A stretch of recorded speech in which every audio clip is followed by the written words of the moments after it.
The first ticket to Championship Weekend 2025 will be punched tonight here in Atlanta, Silverbacks Park on a glorious Friday night. Free Friday Frisbee is presented by Pabst Light and our pregame coverage to get you set for the San Diego Growlers and the Atlanta Hustle in the 2025 South Division Championship game.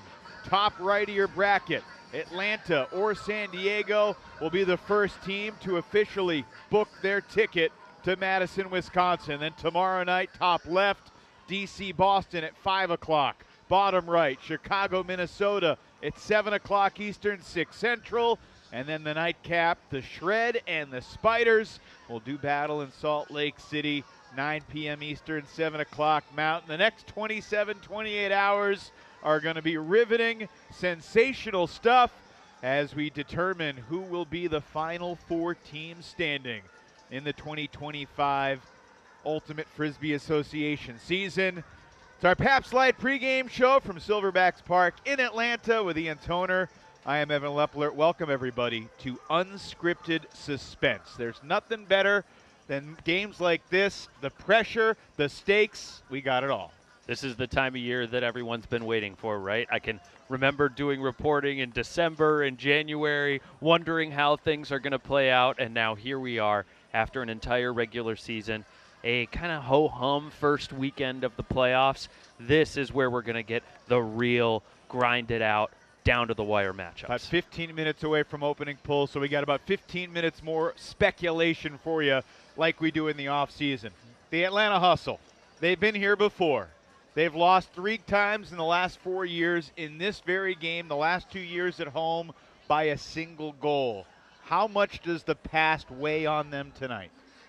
I think if they hadn't gone through the exercises that Coach Tuba Benson-Jaja shared with you about rewatching those games, talking about the emotions and feelings and thoughts, if they hadn't gone through those exercises, named their fears, named their emotions, I'd feel a little less confident about them. There's no doubt it's going to be something in the back of their minds, but I don't think it's the omnipresent boogeyman that can't be overcome given what they've done to prepare for this game. Well, the interesting thing is I feel like the general perception is Atlanta is only battling the history. That's not true. They're battling a really good San Diego Growlers team that won in Austin really impressively 13 days ago and is feeling really good about themselves. They got championship weekend experience. They got stars. They got a guy who's coached in the UFA longer than anybody else leading them.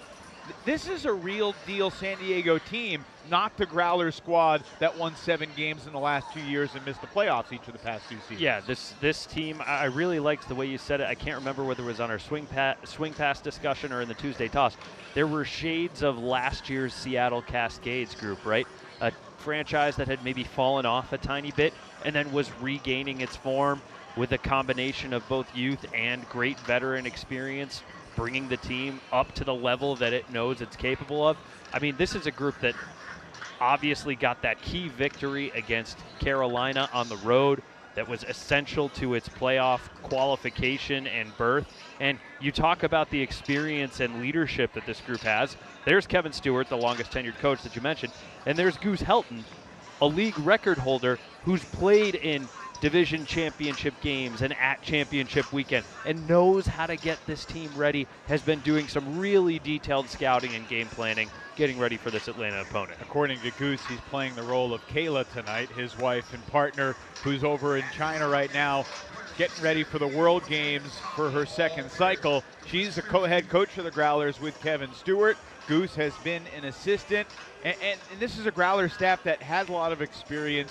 They have a lot of talent on their roster, and yet they're going to have a lot to handle with this Atlanta team tonight, especially offensively. Yeah. Atlanta set records this season with their fewest turnovers ever. Yeah, and Atlanta leads the league in offensive conversion rate, completion rate. This is a really, really powerful group. It's got a number of pillar players that are really difficult to slow down between Brett Holzmeyer, Hayden Austin Knabb, Adam Miller, Austin Taylor, who's having a MVP caliber season. I mean, this is a group that doesn't really have a recipe for being slowed down.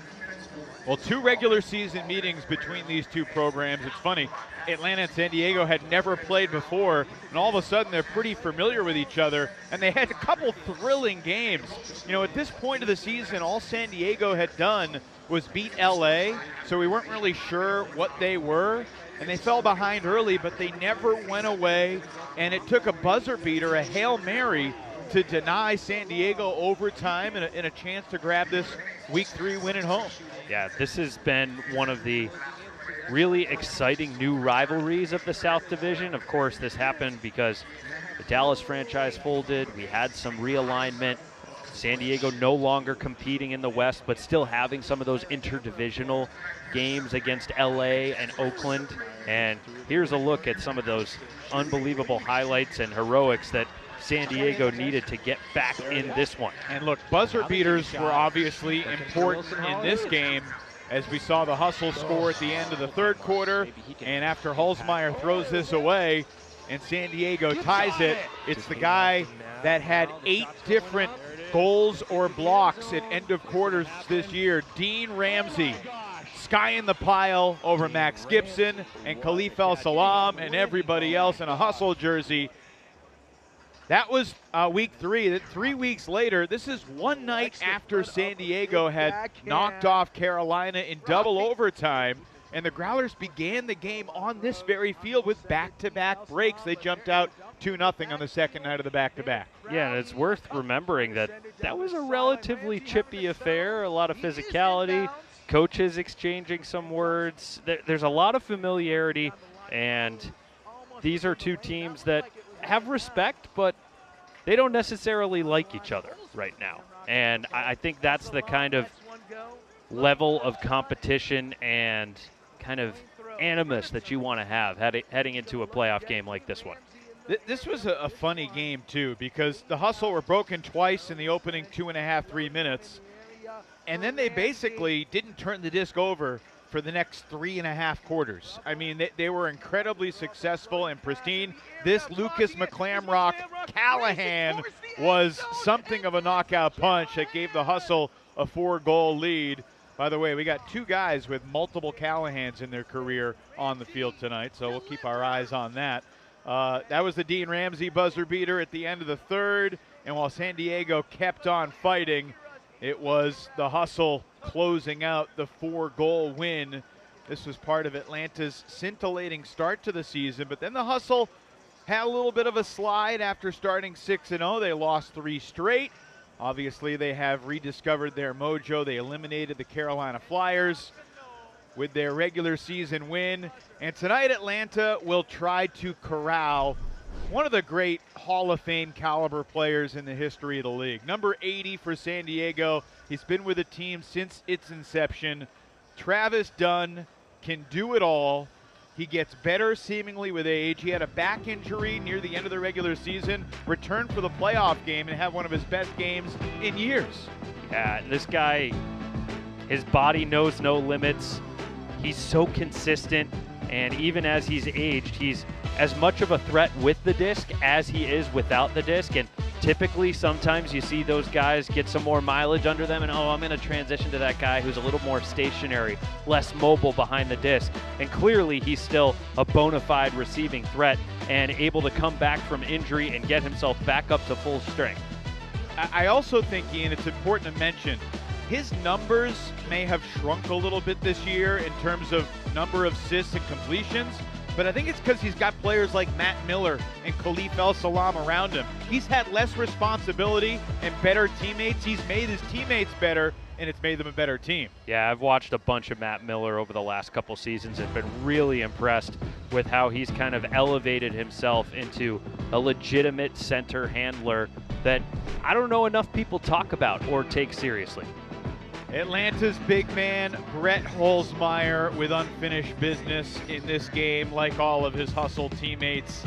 He is an absolute force, and he's got a lot of responsibility on his shoulders tonight and every night for this Atlanta team. No doubt. This is the quintessential pick your poison player, right? Do you want him to hurt you with his throws? Do you want him to hurt you downfield receiving? What do you think gives your team the best chance? Because he can do it all. And I think he's probably a stronger receiver than he is a better thrower, but he can be really difficult to stop in small spaces when he goes every other. There's no doubt the talent is there. He's a Team USA World Games alternate, could have just as easily been on the traveling squad. I'm excited to see what he can do tonight and expect him to be a matchup nightmare. And we're going to be talking about the theme of the night, which is Atlanta trying to get over the hump, because 2021, they lose in overtime at New York at the buzzer.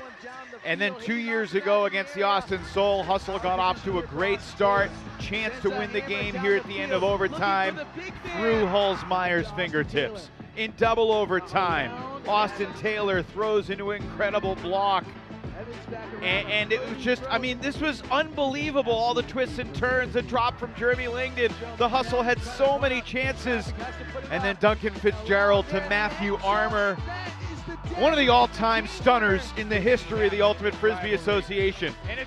Last year, the Hustle felt far superior about their performance, but they just ran into an all-time Carolina Flyers team and an all-time performance from the Flyers. Christian Belis getting the late block. And Ben Snell called game.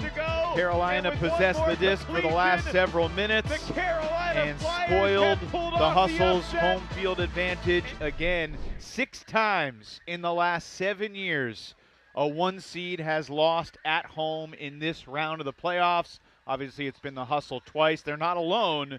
They certainly don't want to add to that stat tonight. Not at all, but I think Atlanta vanquishing some of those demons by beating Carolina in the regular season series and towards the end of the regular season did mountains for their confidence and their belief coming into this, not to mention the fact that they completely eliminated them from the playoffs. Well, the San Diego Growlers team has its own championship weekend history.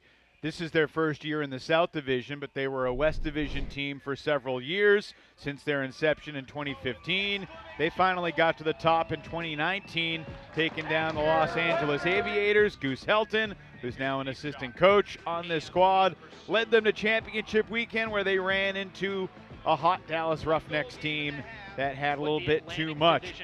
2 years later, coming out of the pandemic, Dallas was in the West in the realigned UFA in 21, and the Growlers put it all together to beat the Roughnecks and then ran into the New York Empire in the semifinals. But this is a San Diego team that knows what it takes to make it to the Final Four. Yeah, Travis Dunn's been there.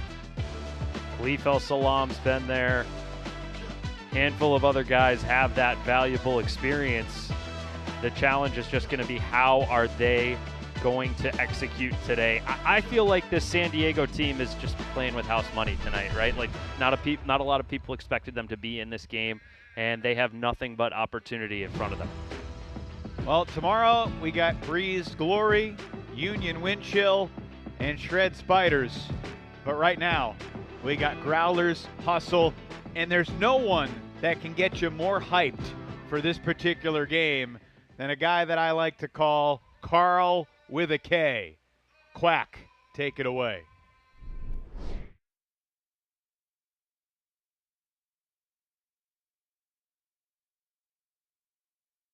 Carl with the K. Quack. And I've got one question to ask.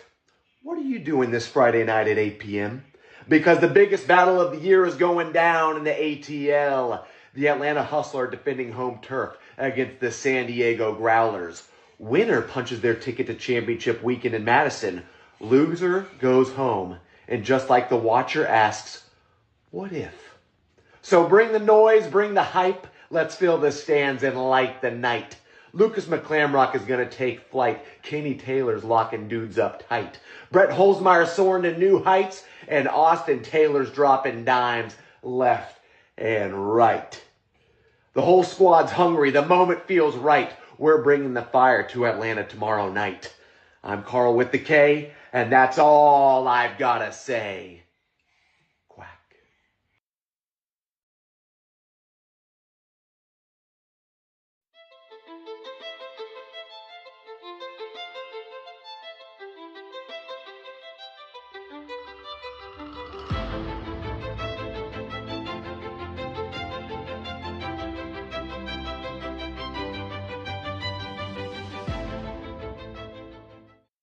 on the green stage. Huge bid, gets the It's a great opportunity for the Germans, and they break with ease. Throw it the full 80 yards to the field. Are you kidding me? And an incredible catch. Are you kidding me? Oh my God!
Throughout this entire decade, the Atlanta Hustle have been on the brink of the franchise's first trip to championship weekend.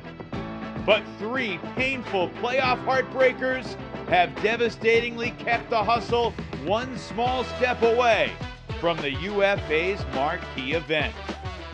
Tonight, the Hustle have earned another golden opportunity as they host the San Diego Growlers, with a trip to championship weekend in Madison hanging in the balance. Can the Growlers become another epic South Division spoiler? Or will the Hustle finally seize their moment? San Diego and Atlanta, ready to rumble in a special playoff edition of Friday Night Frisbee. Next.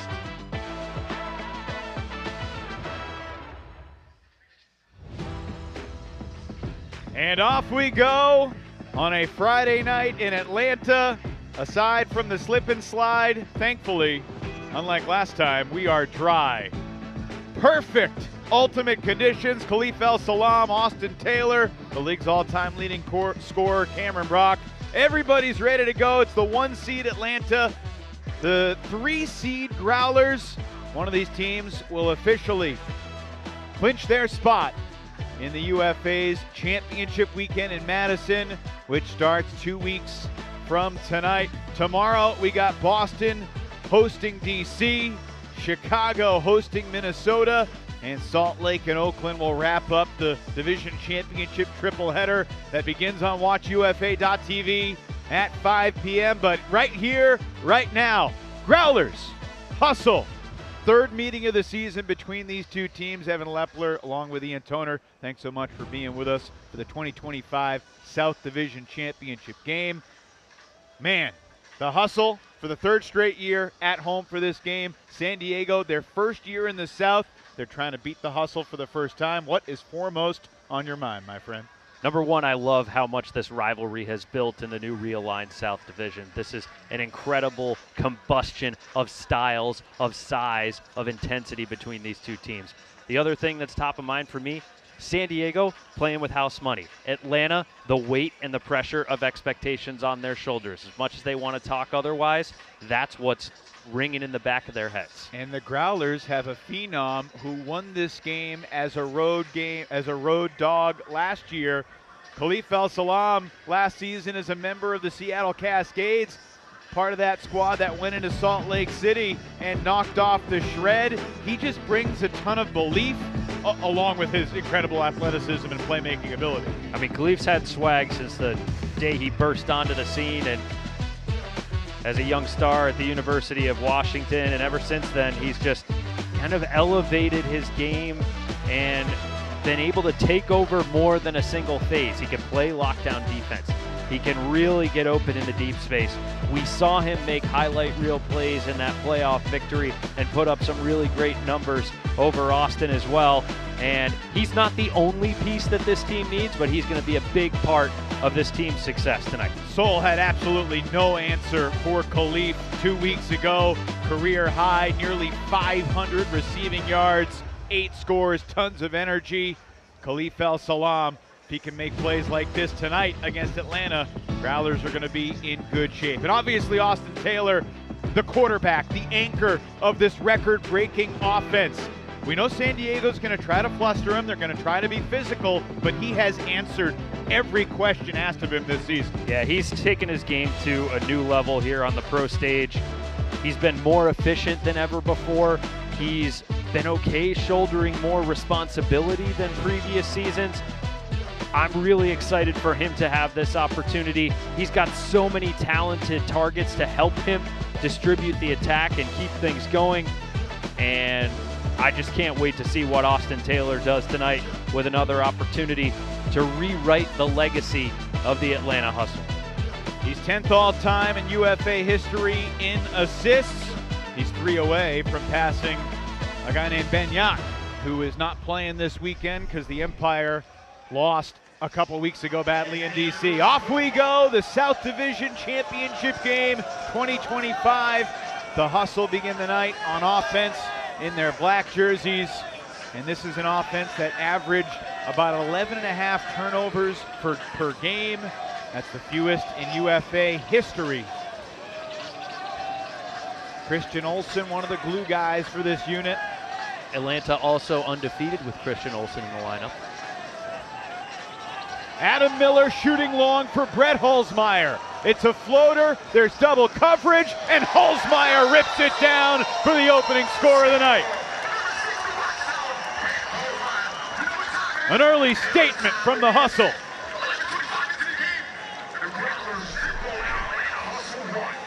I'm dating myself with this reference here, but Atlanta sports fans know chicks dig the long ball.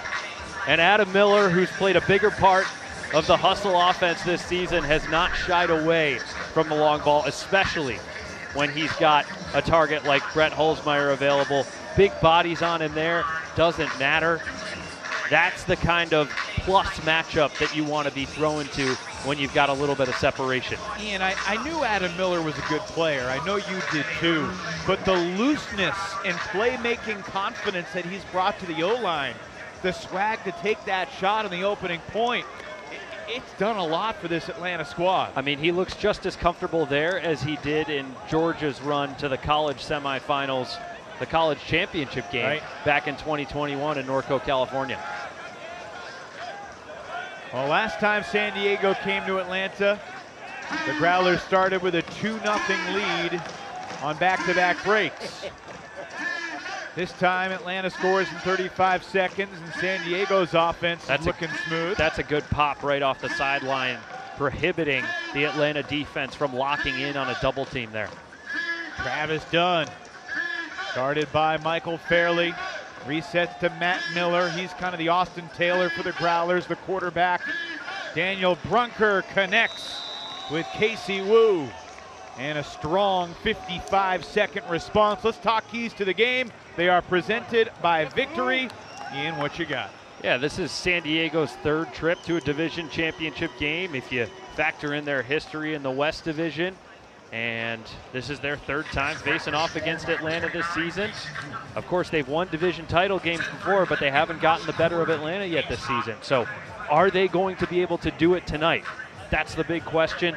Can they play loose? I hope they can. Atlanta, we've talked a ton. Oh boy, you want to do this? You want to do this?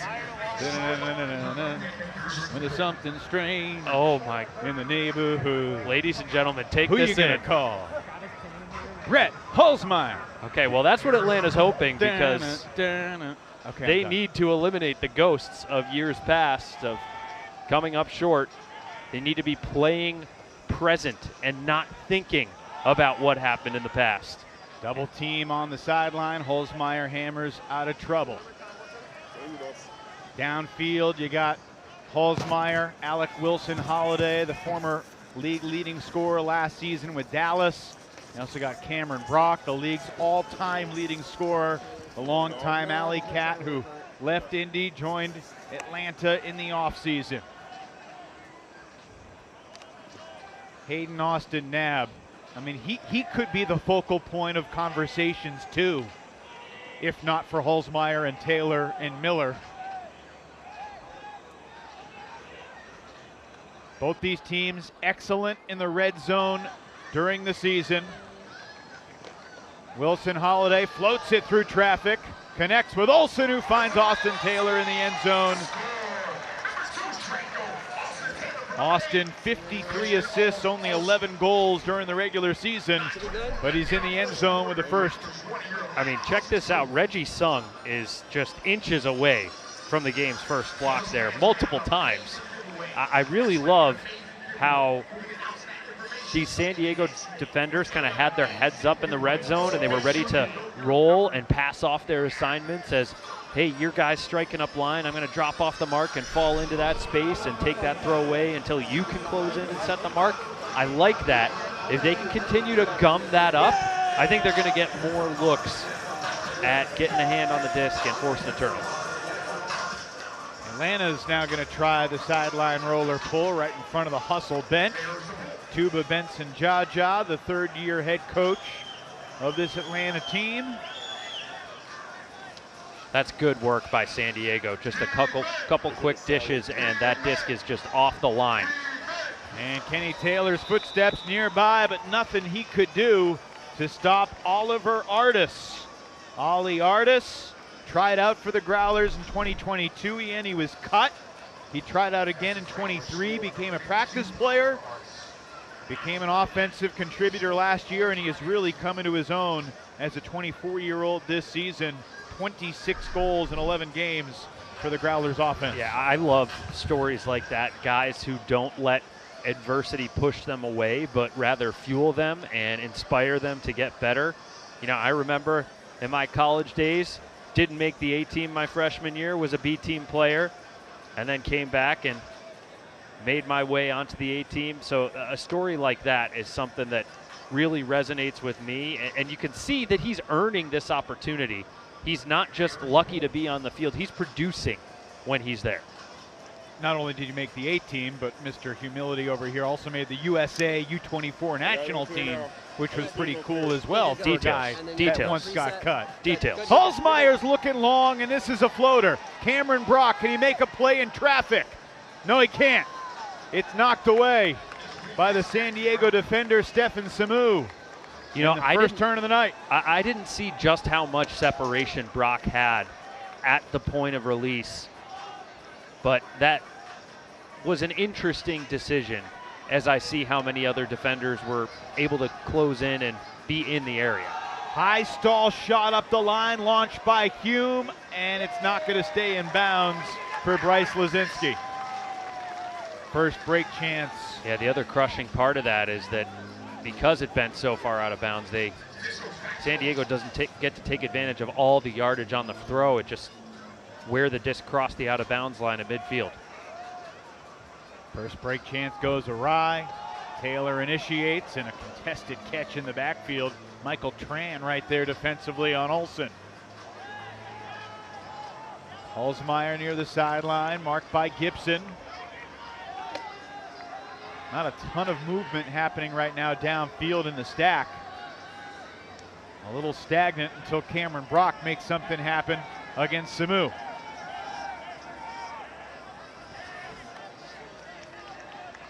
I mean, this point is almost as long right now as the first 4 points, which all came rapidly in succession.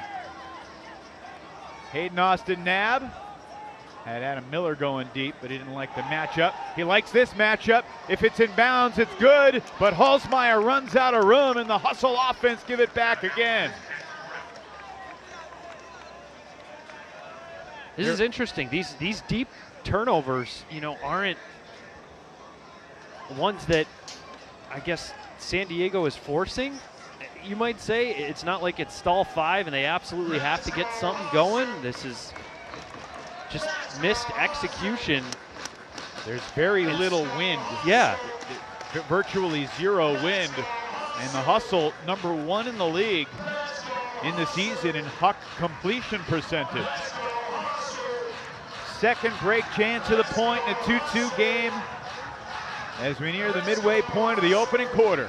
You know, I continue to sometimes be surprised in these instances.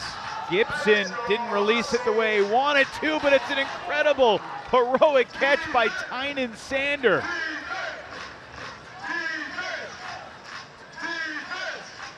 Kevin Stewart walking down the sideline, the Growlers coach thinking about a timeout. Well, that's what I wanted to talk about. The fact that that Stewart and Helton are not using the timeout, and part of that philosophy is let's tire out the opposing O-line. Open look, San Diego breaks.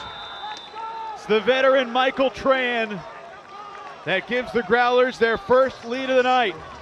Midway through the first in the 2025 South Division Championship game. Growlers coming out swinging.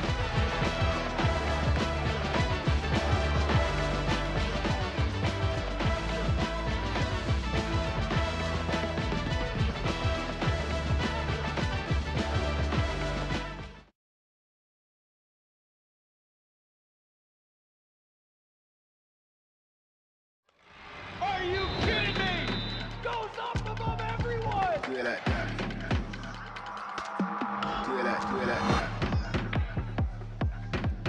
Do it like.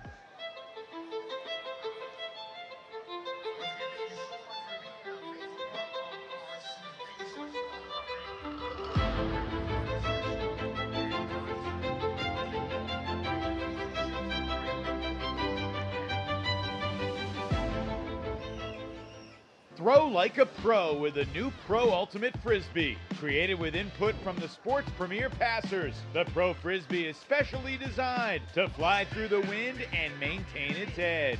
Experience the official Frisbee of the UFA and get yours at shopufa.com today.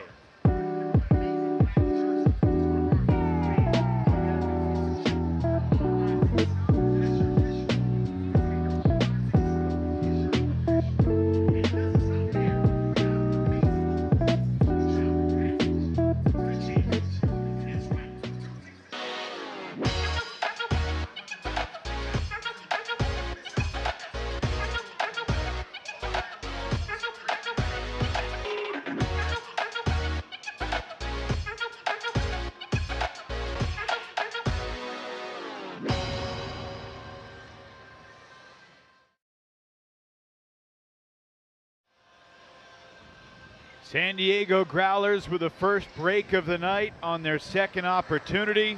Bryce Lazinski to Michael Tran. Now the TV timeout did allow many members of the Atlanta offense that just played for 3.5 minutes to get a little break and stay on the field, Ian.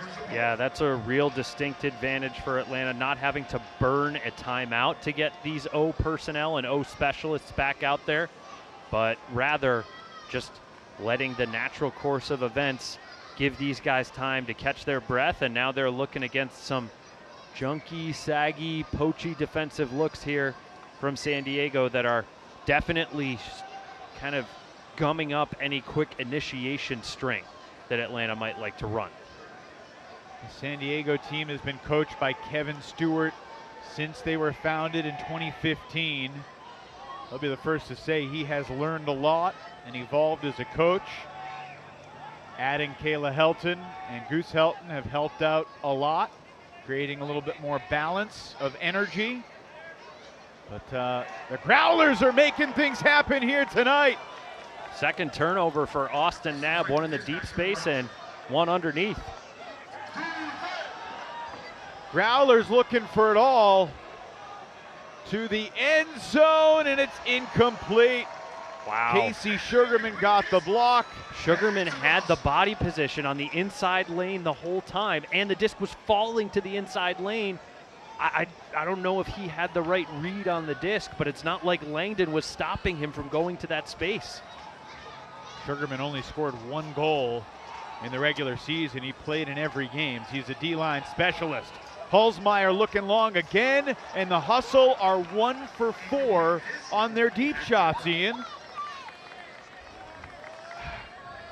That's kind of like a same third as the receiver is already 35 yards deep.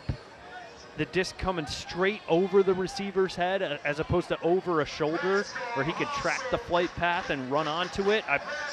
I saw the space in the deep space that was open there, but just not really the right decision or execution, in my opinion, from Holzmeier there. Kevin Stewart takes the timeout here. Second break chance at this point. 4th overall for San Diego. Hustle offense was so crisp early, it's come undone. Look, see if we can listen in. Sorry. Fire coming out. Odds are. Yeah. Okay. 23 and probably 88 on the mark. Notice this. Brunker straight back, driving on the trap spot. Meaningfully stacked up. Casey and Hey, if they're not, let's just go ho, flow, the 2 guys above here. Yeah. Okay. Together, yep. Together, pal. Together. 1, 2, 3, together. Look, I'm not obviously in the heads of the Hustle O-line. I don't have any primary reporting up here in the booth. It feels to me like some of these decisions on this deep shot, these deep shot turnovers, are Atlanta wanting to say, we're not afraid of this game. We're not afraid of taking shots in this game. And they're almost kind of over-indexing on wanting to prove how confident they are in that situation. Got a foul on the Brunker bobble, and San Diego will maintain possession. Yeah, Kenny Taylor appealing to the referee.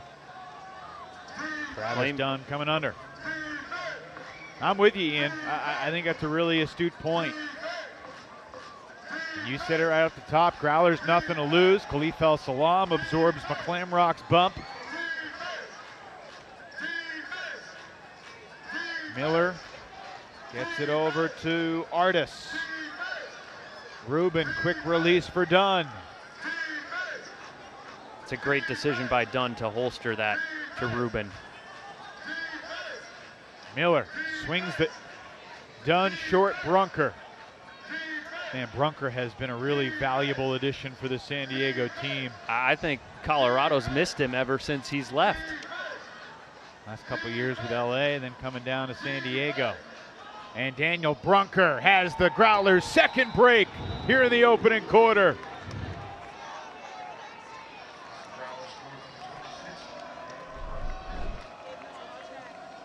I mean, we got something brewing here, folks. And we can't ignore this. There's Sugarman getting the block, and he has position here. He just can't track the flight path perfectly to get over and reel that in.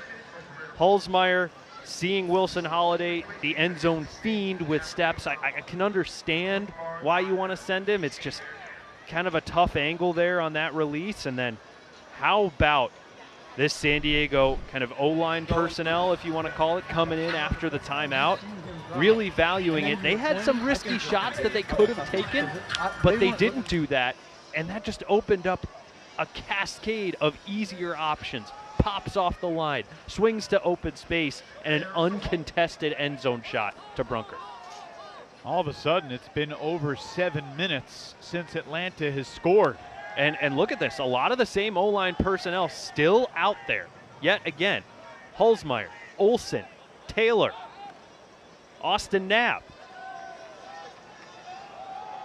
We learned. Carl Eckwurzel's going deep.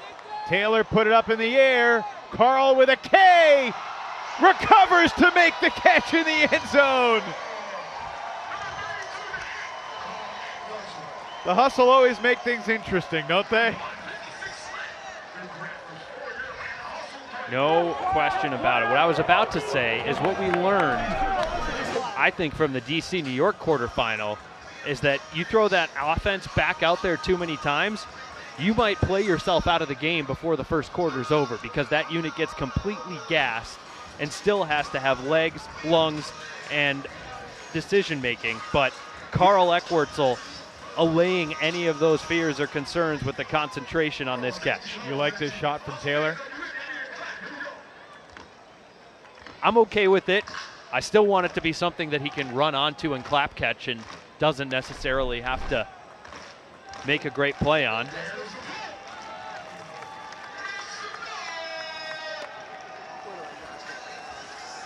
Been a while since we've seen the San Diego O-line.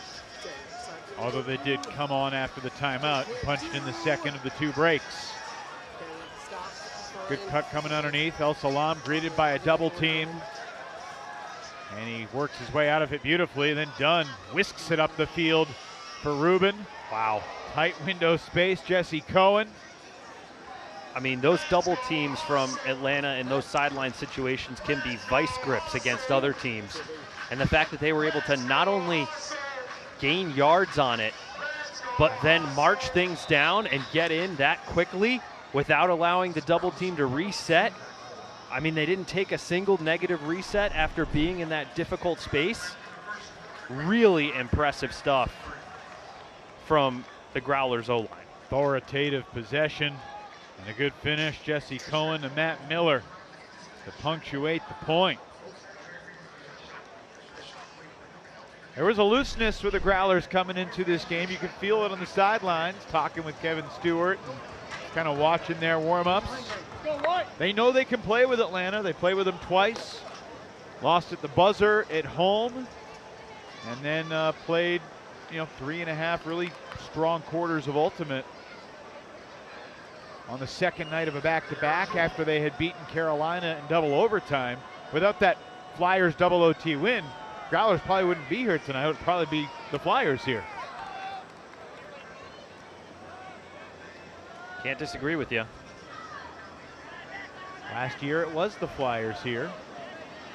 Whoever wins tonight is going to be the third South Division champ in the last 3 seasons. Even though the Hustle have hosted this game 3 years in a row. Clock ticking. This is really good work by the San Diego D-line. We got under 30 seconds to go in this quarter. Now 25 seconds. Sorry to interrupt you, Ian. Yeah, it's just amazing how little yardage Atlanta has gained over the course of 45 seconds, and now we're down to 15. At midfield with 11. Miller. And there's contact. And it's against Atlanta. So now they're 10 yards further from the end zone. Austin Taylor has 5 Brett seconds. Hulsmeyer standing in the end zone. He's going to have to chuck it. Hulsmeyer coming toward it. It's off his fingertips, and then he pulls it down for the Hustle score. Atlanta strikes at the buzzer to get back within 1. Not a possession that inspired a ton of confidence. But Brett Hulsmeyer, the biggest guy on the field, a bobble and a recovery. Carl Eckwurzel getting out of the way. Wow. The plot has certainly thickened through 12 minutes here in Atlanta. Growlers by 1. Second quarter coming up.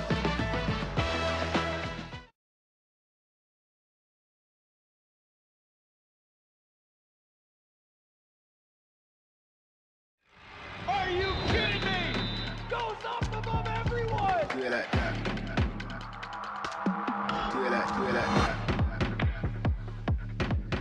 Do it like that.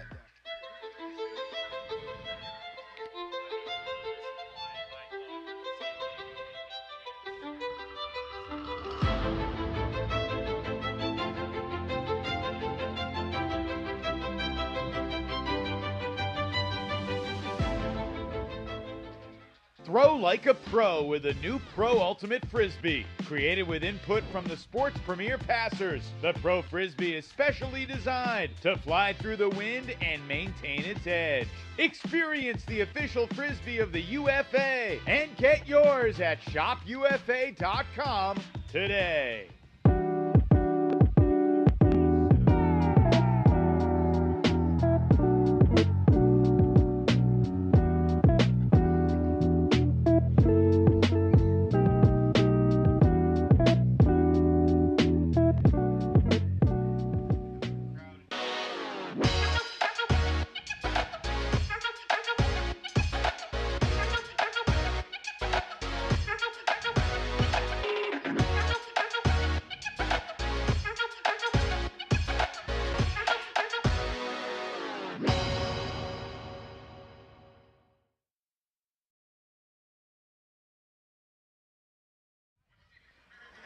Underdogs from San Diego lead by 1 after 1 here in Atlanta. This is the first of 4 division championship games this weekend. Watch UFA.tv is your home tomorrow night, 5 o'clock. DC at Boston, 7 p.m. Eastern. Wind chill. The reigning champs trying to stay alive and knock off the undefeated Chicago Union. And then the West Division final, Spiders shred in Salt Lake City at 9 o'clock. 4th straight year that the Shred are in the West Division final. They're 1-2 the last 3 years, trying to get to their 2nd championship weekend. And the Hustle are looking for their first break chance of the night, Ian Toner. They're on defense to start the 2nd quarter against the San Diego offense that has been perfect so far. Yeah, this group has played with confidence. I asked Kevin Stewart during pregame warmups, which phase of the game do you feel most confident about? And without hesitation, he said, I really love the way our O-line is playing offense right now. And I think that first quarter was a perfect representation and proof point of why he has that confidence. Khalif El-Salam toward the Hustle sideline. Remember, Khalif played a few games in Atlanta, Jersey a few years ago.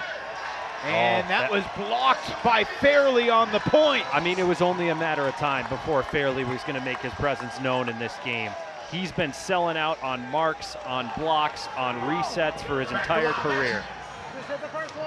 First block of the night for the Hustle. First break chance as well.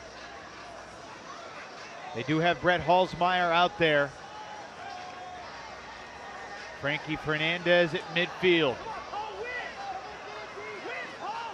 Michael Poe, one of the young defenders on this team, to Kenny Taylor. Takes a reset for Fairley, who got the block. Lucas McClamrock was injured for this game last year, and my goodness, did the Hustle miss him. He throws the first break of the night for the Hustle. Tyler Randall in the end zone. So the buzzer beater for Halsmeyer, and the break to start the 2nd. And we are level again, 5-all. You just got to know when Fairley is marking you like that. And, I mean, that's a really tough same third throw. I know Travis Dunn is an all-league, all-time player, but Fairley's got one of the biggest wingspans on the mark that any defender in this league has. And really efficient work by Atlanta after the turn, making San Diego pay. You know, I feel like in the first quarter, I saw Travis pump at least one of those kind of skinny upline opportunities and opt for the bounce, resetting towards the middle of the field. And obviously our hindsight is 20/20. He just probably could have been better served in that situation by going with the easier throw with more margin. One thing about Atlanta's D-line, they are in the middle of the pack in terms of the number of break chances that they create. But when they create a break chance, they're very good at converting it. They finished 4th in the league out of 24 teams in their D-line conversion rate, even though their break rate's in the middle of the pack. Stephen Samu. Travis Dunn accelerates near midfield.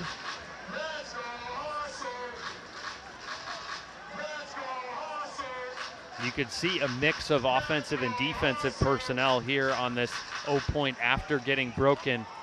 A little bit of a difference relative to... That's a stall. Bryce Lazinski held it for a split second too long. Kevin Stewart's on the field yelling at the ref. And now he's just barely back on the sideline. Daniel Wong, head referee tonight, made the call. And my goodness, the Hustle don't complete a pass on the break chance. And Stewart's still hot. He's letting the other official on the sideline hear it. Pretty careless turnover there from the Hustle. Sander needs a reset, and Tyler Randall rips it down for the rejection. Timeout Hustle. I was waiting for the first coach. Bradley St. John's taunting Michael Tran, and he's going to get a technical foul. I'd be stunned if he didn't. The timeout was called, and he just started barking and directly right at Tran. Is that Jakeem Polk or Alec Wilson-Holiday who's just kind of waving at him in a taunting manner as well?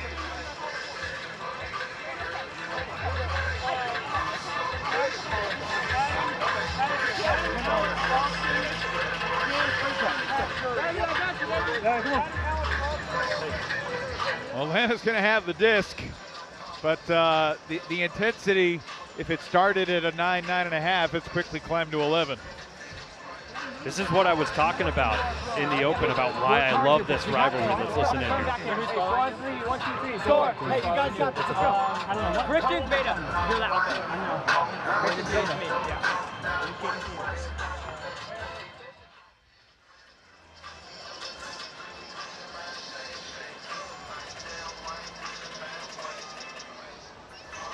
It is incredibly perplexing to me that the Hustle are initiating the disc exactly where the timeout was called. Yeah. It looked like the official was walking in there to signal some sort of a violation, so unless there was an offsetting call against San Diego, this doesn't make sense. Christian Olsen back to his feet to Adam Miller. Back to Olsen, who is wide open. Back to Miller, who is in the end zone. Levinsky arguing he was on the ground. I think he had a case and that he had possession and then leapt into the end zone, but it's going to go as an Atlanta score, and they retake the lead. So that's the stall. You don't have the benefit of hearing things being counted there on that replay. I was surprised that Kevin Stewart didn't call the timeout after this D-line group got the disc back. And there's the look at St. John's just letting Michael Tran have it. I don't even know for sure if it was directed at Tran or someone else on the Growlers in that direction. Ooh, yeah, is that right foot still on the ground? I thought it was live. But it's going to go as the 6th Atlanta score of the night. It's a 3-0 run for the Hustle, spanning the quarters.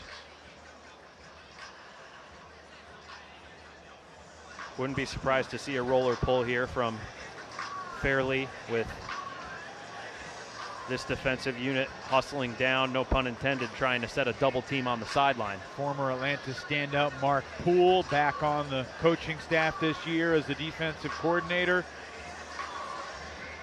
He was a really good player, and the team has talked a lot about how big of an addition he has been to the Brain Trust this season, alongside Tuba, Benson, Jaja. They got a heck of a coaching staff here. Skylar Pitts runs the offense. Abby Roberts is kind of the mind conditioning coach, mental strength coach.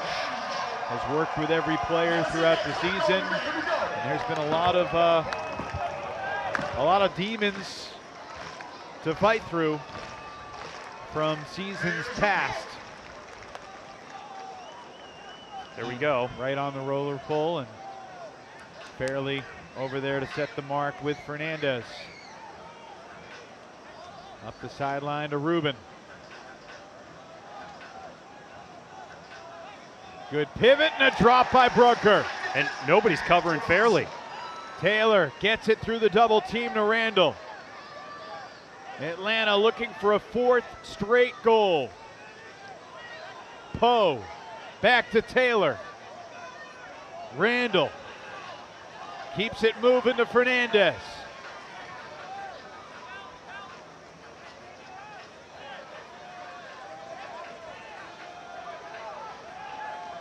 This is McClamrock. A little bit of a floater, but Fernandez extends the arm. Brings it in. Can Atlanta's D-line punch this in without taking a timeout? Tuba Benson Jaja is standing over the sideline official's shoulder, but he doesn't need to call a timeout. He can just celebrate the score. The 4-0 run from the Hustle. Unbelievable momentum swing in the last few moments here at Silverbacks Park. I mean, Brunker's got to make that catch. It's just little things like that that the double teams force. You know, Brunker's made slash and upline cuts his entire career, but it's not always coming right into his kind of receiving path at that stride and at that angle. And it's a small thing, and of course he's got to be able to make that play. But the way that this defense just puts you in slightly different sets and slightly different patterns that you're not totally used to. Really, really discombobulating at times. Growlers had the first 2 breaks of the night. Atlanta with the last 3 in a row. Khalif El-Salam sending this one high in the sky. Max Gibson in the end zone brings it down for the San Diego Growlers. That's one way to answer, you know? Is this an homage to Ray Gunn, the Australian breakdancer from last year's Olympics? I'm glad you knew what he was doing. Well, I didn't know when Michael Ing did that celebration for the Team USA men's delegation in Australia last year and had to get him to explain it. So I'd like to think that I've learned from experience and I'm not going to make the same mistake of misidentifying that celebration twice. Max Gibson, if San Diego's going to win this game, is going to have to put his fingerprints on it. We certainly expect Khalif to be involved, but you know, Gibson had 3 blocks here in Atlanta on May 24th. Multiple blocks 6 times in 8 games. Obviously, he's a capable deep threat. Still young. Gibson will turn 23 later this month.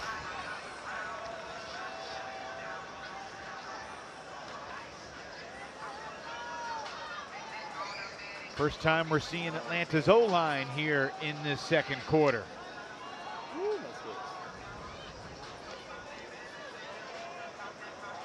Hustle, back-to-back holds, turnover free at the outset, and then really struggled down the stretch in the opening stanza. Some nervy possessions, some nervy throws and catches and choices.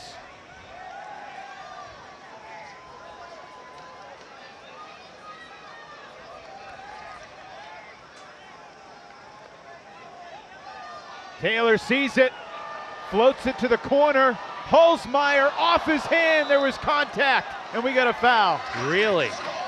I want to see a replay. Up here in the booth, that didn't look like a foul. Osborne closed. Okay, yep. Yeah. In your defense, you're about 200 yards away from where that happened. Thank you. We're at the opposite corner of the other end zone. No question that Osborne's contact going into the body. Hayden Austin-Knabb with the score. Holzmeyer with his first assist of the night to go along with a couple of goals.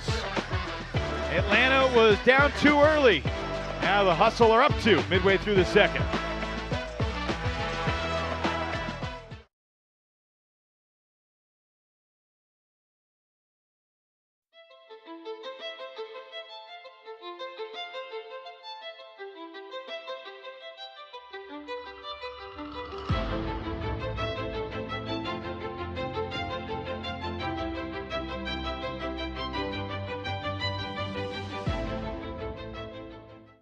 On the green stage. Huge bid. Gets the touch. It's a great opportunity for the Germans, and they break with ease. Throw it the full 80 yards to the field. Are you kidding me? And an incredible catch. Are you kidding me? Oh my God!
The Ultimate Frisbee Association is presented by Pabst Light, America's quality light beer. UFA is also proud partners with True Leave, dedicated to enhancing lives through cannabis. Two Town Cider House, high-quality ingredients, no shortcuts, bringing hard cider back to the people. And Victorian Souls, engineered for peak performance, energy, and recovery.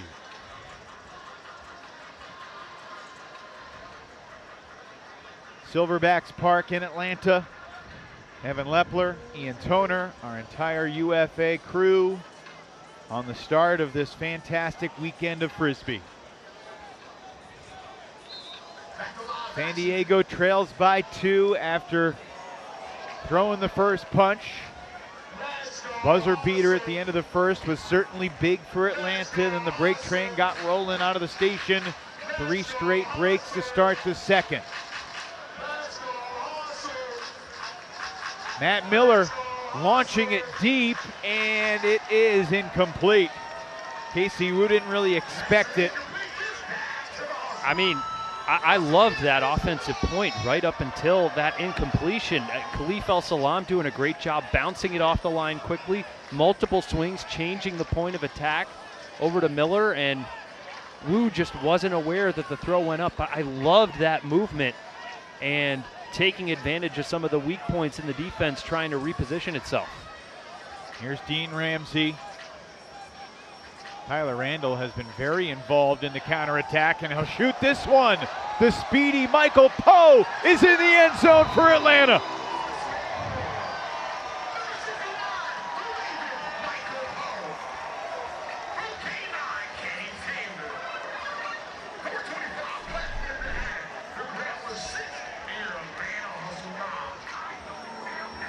I mean, I've seen Poe turning on the Jets so far this game and maybe not get thrown to a few times. Not that I disagree with those decisions, but I mean, that is the speed that he can put on display and can be a real weapon, especially when you've got some gassed O-liners going the other way. Member of the U24 mixed team that won gold in Spain this past June.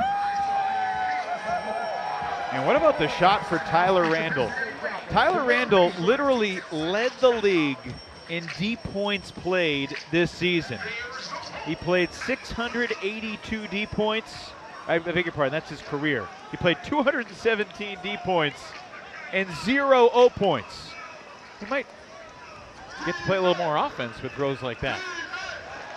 Oh, another Growlers miscue, and it's Randall that quickly picks it up and looks to counter.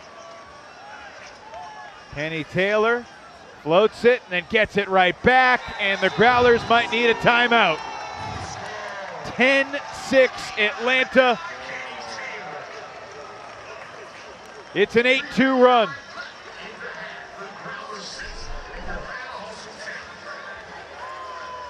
I mean, that's just, oh. That's one for the not top 10. And at a time when you're just trying to find some stability and, okay, let's just get ourselves back in there, that's the worst time for something like that to happen. Kevin Stewart, immediately when the goal was scored, signaled to his bench as if, let's get the next 7 on the field. We're not taking a timeout. Let's keep rolling. They've got a hybrid line out there. Matt Miller, Tynan Sander, Daniel Brunker, Khalif El-Salam, Stefan Samu, Max Gibson, and Bryce Lozinski.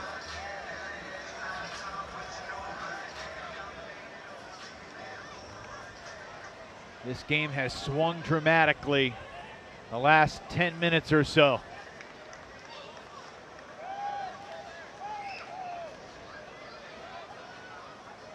And really the key was for the hustle to get their defense cooking. Miller lost his balance, unmarked, plenty of time.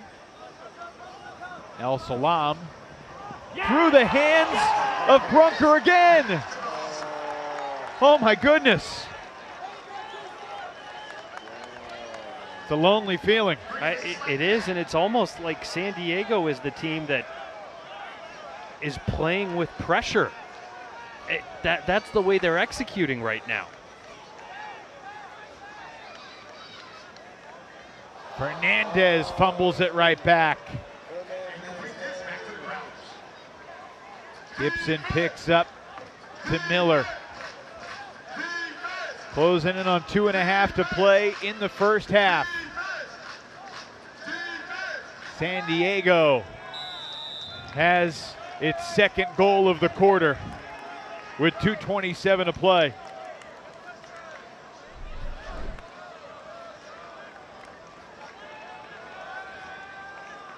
Oof. Yeah, that was a sure thing. Just like this underneath to Fernandez was a sure thing. A point both of these teams want to forget. And San Diego now trying to do something to counter Atlanta's surge here. You can't be content to just trade out going into half. I don't think that's going to set the tone the way this team wants going into halftime. San Diego's got to have some kind of spark, some kind of answer for what Atlanta's done. Excuse me, Evan. No, you're fine. In the first quarter, San Diego had 5 goals and 2 turns. The second quarter, it's 2 goals and 7 turns. Olsen to Taylor. Austin Knabb with plenty of space, lets it rip. That slipped out of his hand. He underthrew it. It's easily intercepted by Gibson. Another break chance for San Diego. 3 turns for Austin Knabb so far tonight. Will Turner to the middle for the veteran Max Hume. Tonight, Hume's 101st UFA game. His 100th was 2 weeks ago in the win over Austin. I mean, if this group gets in a jam, Kevin Stewart's got to use his last time out.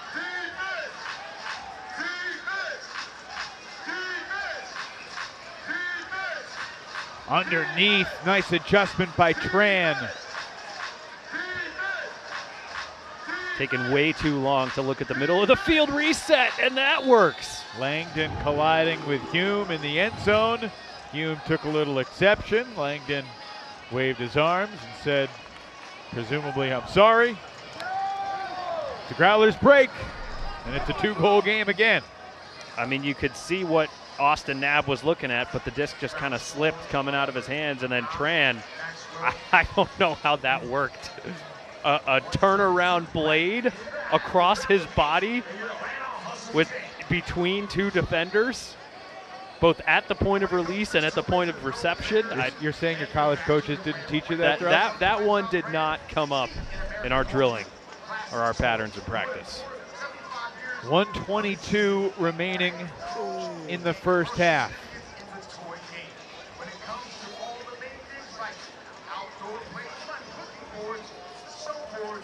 That was San Diego's 3rd break of the night. Atlanta's got 5 breaks, all here in this second quarter. Hammer to a wide open Olsen.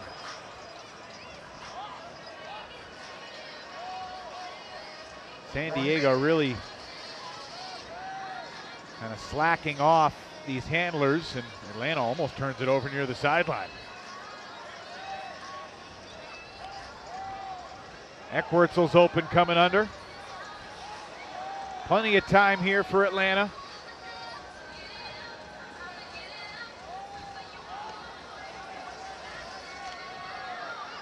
Halsmeyer hits Taylor. Looking Eckwurzel in the end zone. Second of the night for Carl. I mean, this is why defense is just so tough in professional ultimate. 1 second, Eckwurzel's kind of floating, hanging around on the force side near the right-handed backhand half of the field. And then he just kind of takes 1 or 2 steps and bolts to that opposite sideline. And that throws in range for a guy like Taylor all day. And if you're playing matchup defense and don't have any help over the top or across the other side of your defensive set, there's no way you're going to beat Eckwertzel in a sprint to that spot. 28 seconds left. Plenty of time for the Growlers. But they have to know that a 50-50 shot against this hustle team is not great odds.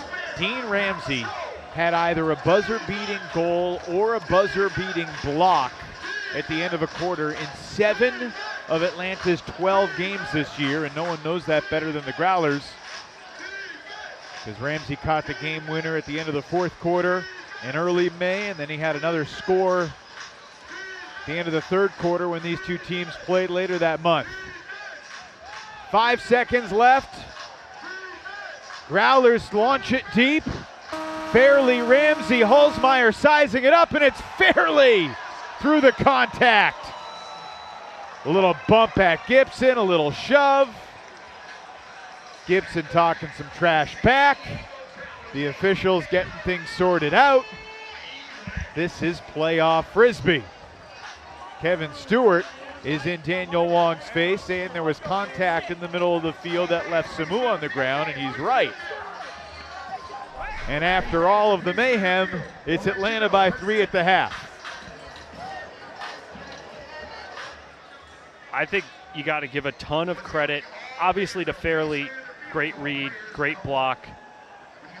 And he lets Gibson know he doesn't want to have any, hey man, I'm so sorry, you know, we're all good. He's not here for that. He's got victory and vengeance on his mind. But I think you got to give a lot of credit for Atlanta putting San Diego in that position. There were 28 seconds left when that point started, and I don't think San Diego got a real clean look at the end zone until 5 seconds, and that was basically near or on their own half of midfield. So much of end-of-quarter defense can be about not just getting a body on the right person in the end zone, but making it difficult for the team that's on the attack to get in an advantageous position to unleash an end zone looking shot. And I got to really tip my hat to the Atlanta defense for making it tough for San Diego in that sequence. First half numbers. They started 1 for 4 on their hucks. They've hit 3 of their last 4 since. Talking about Atlanta, 5 second quarter breaks after the D-line didn't do anything to stop San Diego in the first. Yeah, and I think the second quarter just kind of felt like a combination of, yes, Atlanta got some blocks, but San Diego also kind of beat itself just a little bit and had some pressure errors that you wouldn't necessarily expect this group to make. But hey, this is playoff ultimate, and those nerves can get to anybody. Hustle in front, 11-8 at the half. Winner of this game moves on to championship weekend in Madison, Wisconsin. Semifinals 2 weeks from tonight at Bree Stevens Field. Our Grace Bulow is down on the field with Atlanta's Kenny Taylor. Take it away, Grace. So, Kenny, coming into this game, I know that Hustle tends to choke in the championships. What was your mentality as a team coming into today? I think there was a lot of narratives about us choking and a lot of people talking about it. But we went in like a social media blackout mode around like 2 weeks ago, to where we don't hear as much as like the media talks about it, and we just kind of stayed focused on us. And we've been in this game 4 out of the last 5 years, so we're very comfortable being in it. And if we just think about like we've been here, we understand the pressure that's here. We don't worry about like the miscomings of the past. And we just understand we got to stay in the moment, and our time will come whenever it comes. This is the first time that San Diego has been in your division. What do you think of them as an opponent? I think they did a really good job this year. It's hard for them to fly across the country and still like compete on like a 5-hour flight, but they've done a really good job to get to this moment, and they're a good team. But I think it's time for us to like show them what it feels like to be in the South, and when it's hot and it's humid, and it's really hard to play when it's humid and you're wet all the time. All right, last question. What's your mentality going into the second half, personally? It's not enough. We have a lead right now, but it's not enough. If we're up by like 10, we're still hungry. We're still fighting to get as many braces as we can. We don't want to give up until the bell goes off. We've won too many games going into the fourth quarter and just chucked them away that we want to finish this. Perfect. Thank you so much. Thank you. Back to the booth. All righty, Grace, thank you very much. At halftime here in the 2025 South Division Championship game, it's Atlanta 11, San Diego 8. Take a deep breath, get a snack. Second half, not too far away here in Atlanta.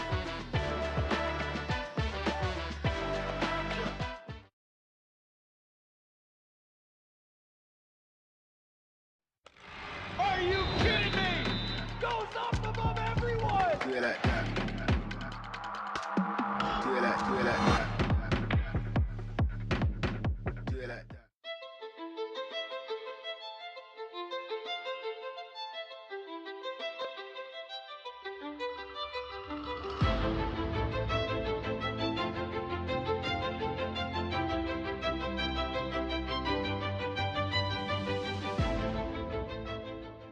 Throw like a pro with a new Pro Ultimate Frisbee. Created with input from the sport's premier passers, the Pro Frisbee is specially designed to fly through the wind and maintain its edge. Experience the official Frisbee of the UFA and get yours at shopufa.com today.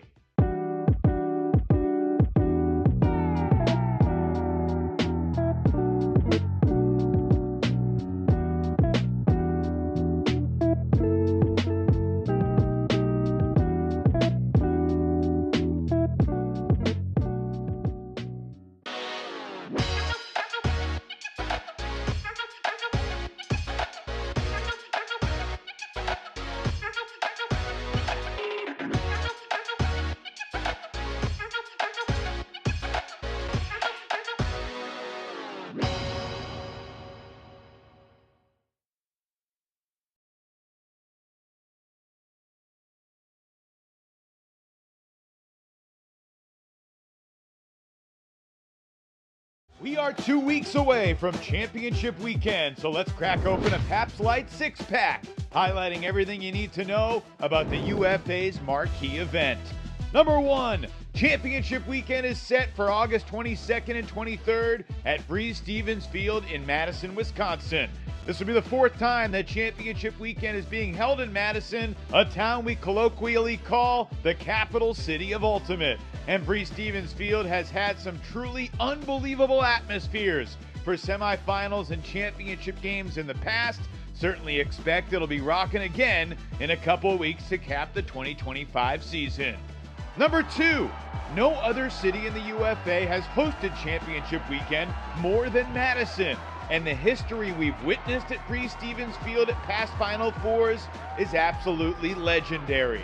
In 2016, we saw the unbelievable Seattle Cascades come back against the hometown Radicals in the semifinals, featuring 2 of the most iconic plays in UFA history. Will Chen's buzzer-beating full-field huck, Donnie Clark's jaw-dropping block with a game on the line. Obviously, the Dallas Roughnecks capped their first season in the league, going undefeated and winning the title. And of course, 2 years later in 2018, the Madison Radicals avenged the heartbreaking loss from a couple years earlier, in part thanks to their own iconic buzzer beater in the finals. Kevin Pettit-Scantling delivering the clutch grab against Dallas, setting up Madison's championship celebration in front of their incredible fans. And in 2022, Jeff Babbitt's third quarter buzzer beater for the undefeated New York Empire helped to stymie Chicago's momentum as New York capped their second perfect season at Breese-Stevens Field. Number 3, for the 5th straight year, the UFA semifinals are on Friday night. It's going to be an incredible doubleheader. The action starts at 6 Eastern, 5 o'clock Central on Friday, August 22nd. And remember that the semifinals will be broadcast exclusively on WatchUFA.tv. Championship game Saturday night, 8 Eastern, 7 Central, broadcast on WatchUFA.tv and UFA YouTube. So if you can't join us in person at Breese-Stevens Field, plan your watch parties now for Saturday, August 23rd, and prepare to witness history as the 2025 UFA title will be decided that night in Madison. Number 4, we will once again have full pregame and postgame coverage of championship weekend on our special game day set. where we will set the scene both days for the semis and the finals with special guest analysts and interviews throughout the weekend, culminating with a trophy presentation and conversations with the newly crowned champs on Saturday night. All the passion, pride, and perspective you need throughout championship weekend coming your way on WatchUFA.tv.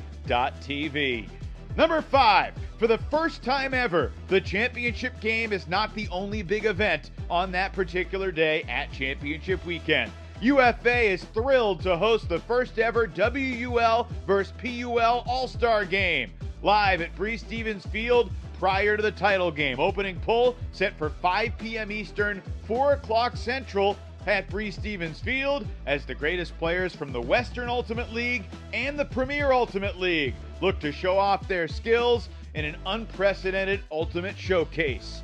And number 6, in addition to everything else, the Ultimate Frisbee Association will also be hosting 2 youth clinics on Saturday, August 23rd at Bree Stevens Field. At 9 a.m. Central on Championship Saturday, all kids from age 4 to 12 can attend a Frisbee clinic to learn the basics of Ultimate. And at noon Central on Saturday, kids ages 13 and older can join a more intermediate and advanced clinic. Both these clinics will be taught by UFA pros, and both should be tons of fun. For more information or to register, check out WatchUFA.com to learn more. This look ahead to Championship Weekend 6-pack has been presented by Pabst Light, America's quality light beer. Second half action comes your way next here on WatchUFA.tv.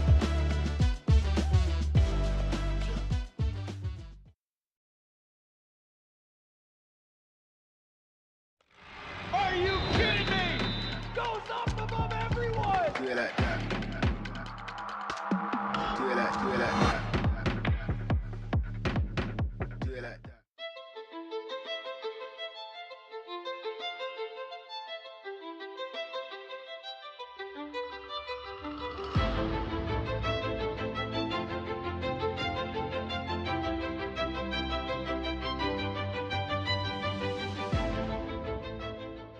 Throw like a pro with the new Pro Ultimate Frisbee. Created with input from the sport's premier passers, the Pro Frisbee is specially designed to fly through the wind and maintain its edge. Experience the official Frisbee of the UFA and get yours at shopufa.com today.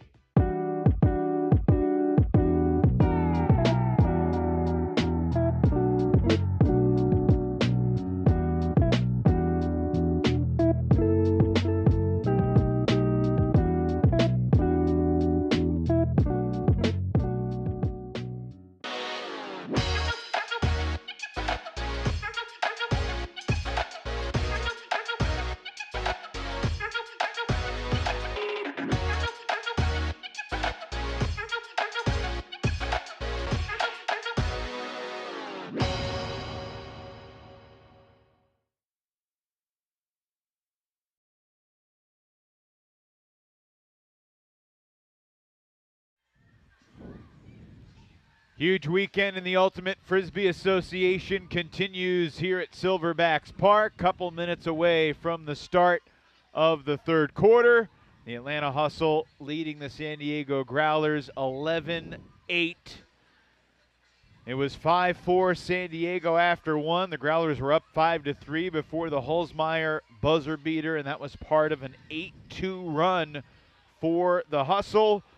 But the Growlers did get one break back late in the half. Let's get the San Diego perspective. Grace Bulow standing by with veteran Growlers coach Kevin Stewart. Thanks, Evan. Did that first half go the way you expected it to go? Defensively, yes. Offensively, our execution led to a 3-score deficit. So that, no. What has it been like facing off against the Atlanta Hustle this season? I mean, they're a very good team, so it's, you know, you got to bring your best. I always say when two really good teams get together, it's all about execution. And this first half, we didn't execute where we know we need to get to, but we got to flush it. We got to say it's a 0-0 game and get after it like we know we can. Perfect. Mentality going into the second half, what's the switch?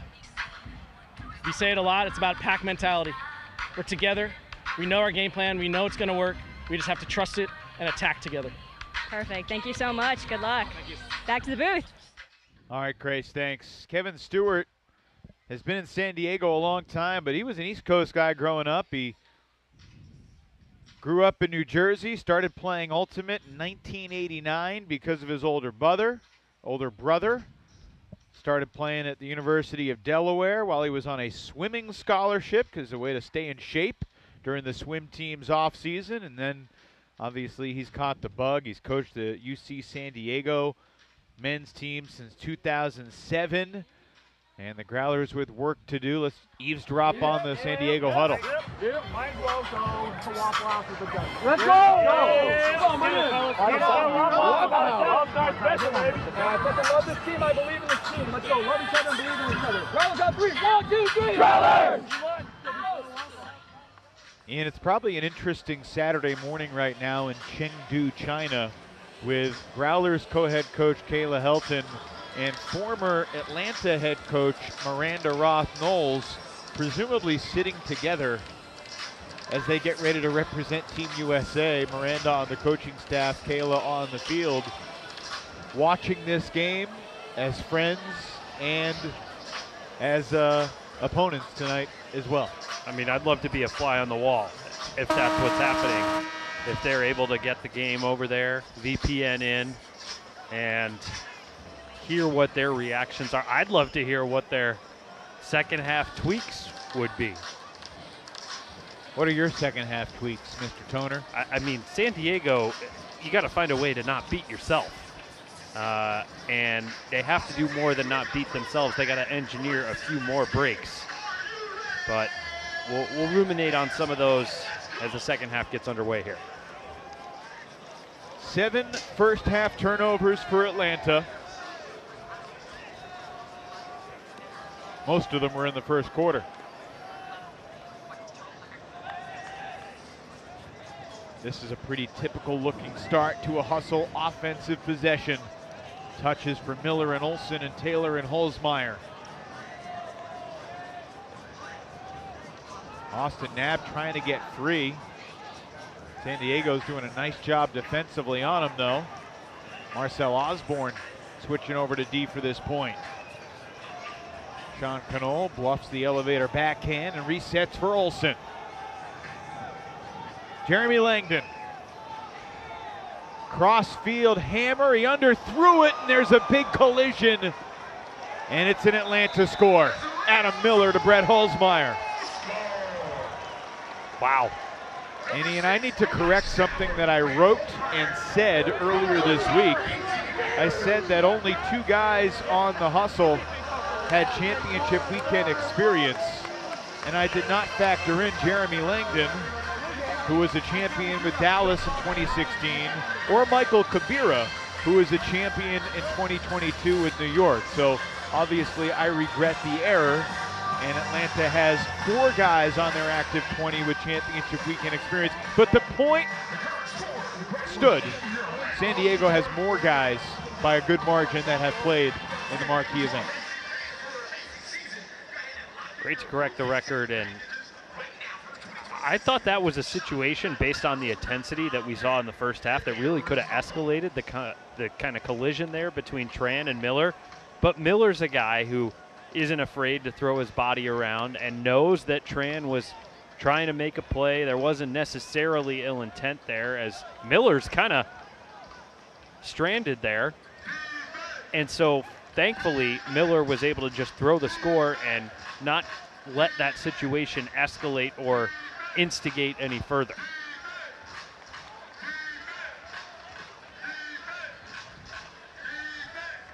Certainly a little interesting. Khalif El Salam had 8 scores against Austin, only 1 so far tonight.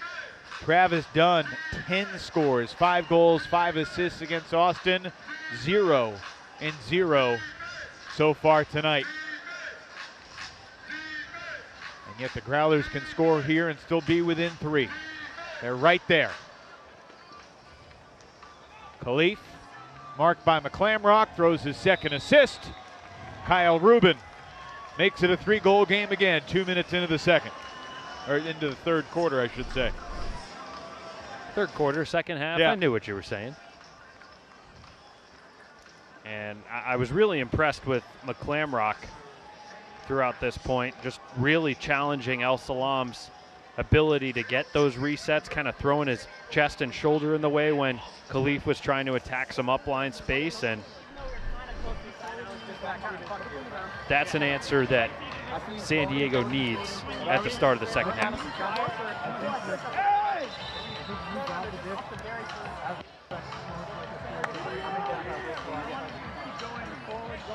A lot of talent in that conversation. Oh, yeah.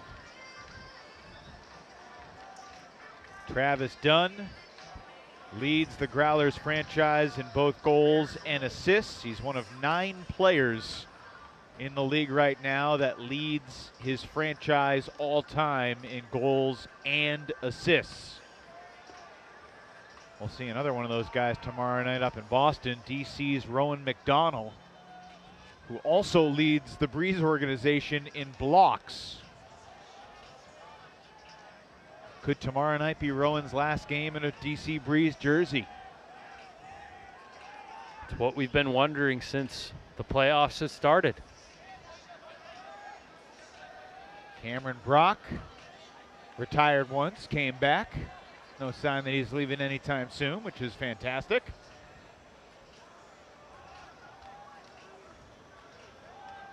Cam's a high school teacher, and school started back in Indiana last week.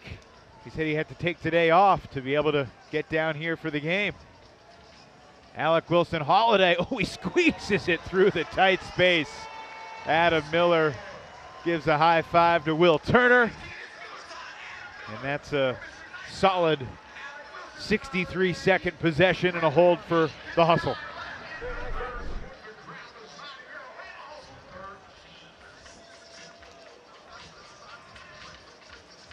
Yeah, after the fireworks of the second quarter, the momentum swing, some of the big plays, some of the head-scratching plays, this third quarter is off to a little more kind of traditional trade-out start. And I want to see what happens as we get deeper into this stanza. Is the intensity dial going to turn back up a little bit? When is the desperation going to start to really creep in from San Diego?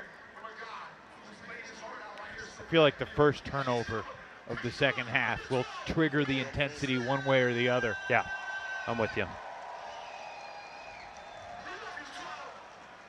Out of bounds pull here from Atlanta. Well, it's funny, these two franchises, as it stands entering tonight, are 10th and 11th, side by side in the history of the league in all-time wins. Now, Atlanta's got 81 wins. I'm sure the Growlers will be delighted to hear that their win over Austin 2 weeks ago gave them one more win all-time than Los Angeles. So the Growlers are 11th all-time in victories. The Aviators, their SoCal rivals, are 12th by 1 as of this moment. This is where San Diego's got to bounce the ball off the line more quickly and not just get trapped on this point of the field. Love that shot to Osborne, and look at what else is open now. Osborne continues to Cohen, and a pair of former Aviators collaborate on that score with 8 minutes to go in the third. It is worth mentioning, Ian, that of the 13 teams with the most wins all time in the league, the Hustle are the only one who has yet to play in the semifinals at championship weekend, a fact they are trying to change tonight. Jesse Cohen's been there, and he's trying to get the Growlers back there. His 90th career game today, and Kevin Stewart has raved about Cohen. He's coached him for a really long time, dating back to Jesse's college days, 2011 to 2015, UCSD. Said Cohen was a guy that thought he could only play offense, and then Kevin said, I think you can play defense too, and kind of talked him into it, and he's been a really important member for this team this season, going both ways. Played a lot of defense, but also had 9 scores in their double overtime win against Carolina. Without that win, as we mentioned before, the Growlers very likely would not be here tonight. I don't even know how they put this one on. Normally it's like a little Velcro part, right? Yeah. Hold on. There.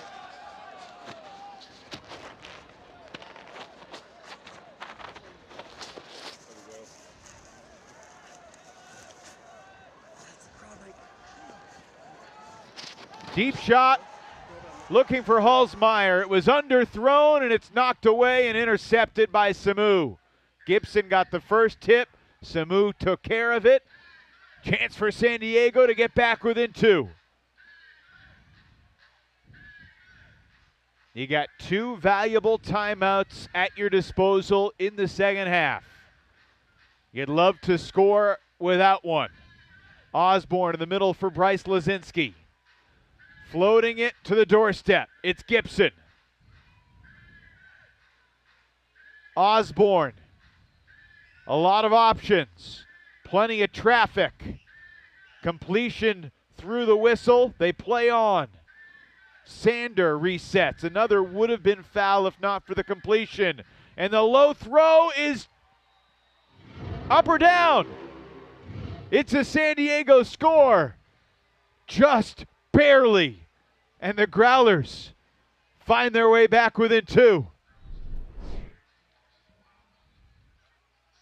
What an effort here from Osborne. Oh, I don't know. The official was right there. Can't tell from that angle. That first angle we saw.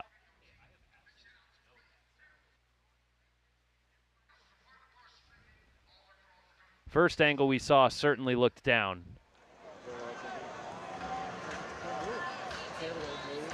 And yet it's a huge turning point. Growlers throw the first punch here in the third. They're back within 2.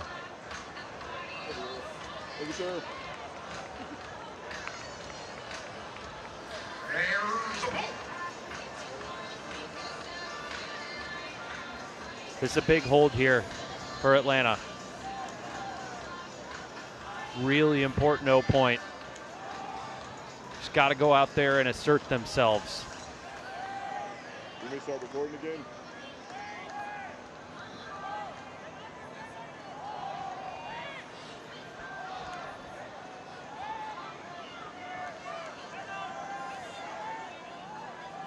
Here's Wilson Holiday. Back to Miller. Dangerous pass. It's on the ground, and we got a whistle. Very close, but I think that was a foul. Yeah, and no protest there from Will Turner, who had his hand in the cookie jar.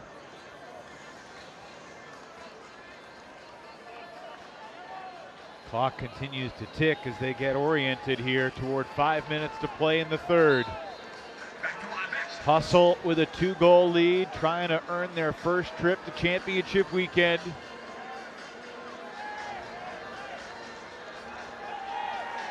Cameron Brock with no one behind him. Floats it out for Austin Knabb, who sees Halsmeyer. Love that decision from Austin Knabb. I feel like he would have pulled the trigger deep if we were looking at the first half. Halsmeyer now has 3 turnovers tonight. What was that? I guess from up here, I thought he might have gotten fouled on the release, but he wasn't even appealing for a foul there. Strange throw there from the big man. Growlers to get within 1. What happened defensively? Casey Sugarman. His goal is to make the Growlers happy. San Diego not going quietly. Break dancing to the break, and they're back within 1.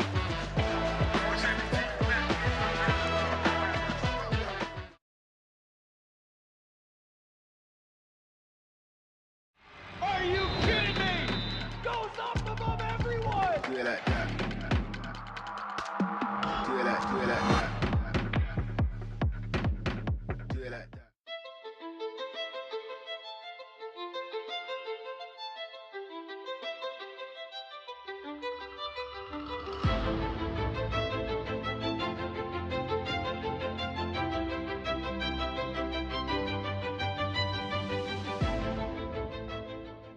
Throw like a pro with a new Pro Ultimate Frisbee. Created with input from the sport's premier passers, the Pro Frisbee is specially designed to fly through the wind and maintain its edge. Experience the official Frisbee of the UFA and get yours at shopufa.com today.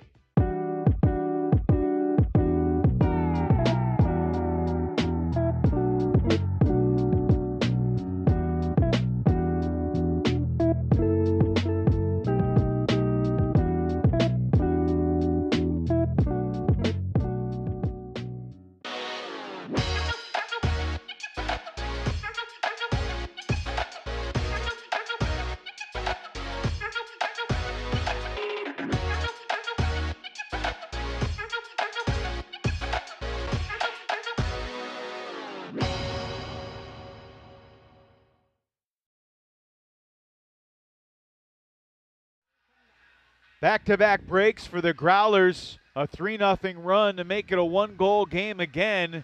Here's the turnover that set it up. Hulsmeyer looking for Austin Knabb. They just missed him. And Austin Knabb was a little confused. He kind of, hey, were you expecting me to take a step forward or just take the negative reset stationary? Like you mentioned, I think we had both called out 3 turns for Austin Knabb and 3 turns for Hulsmeyer. And 3 turns for the rest of the hustle outside of that duo. They got 9 turns as a team. Still a 1-goal lead for Atlanta. And Taylor shooting it long. Adam Miller with meat still in the bone. Crossfield hammer. Langdon is in. That trusty deep threat, Adam Miller. Yeah. Well, according to Adam Miller, it's time. It's time for Atlanta to write a new chapter and make it to championship weekend for the first time. And really nice vision there from both Taylor to find Miller and then Miller to go back against the grain against Langdon. I've been so impressed with so many of these throwers tonight when they've been working against junky sets. Oftentimes, they've been very quick to look back across the field. Not necessarily always to the break side, but in a kind of lane where the defense is kind of at its weakest. Adam Miller and Austin Taylor are both 29 for 29 passing. Christian Olsen is 48 for 48 to lead the way in the completion department. Mr. Undefeated.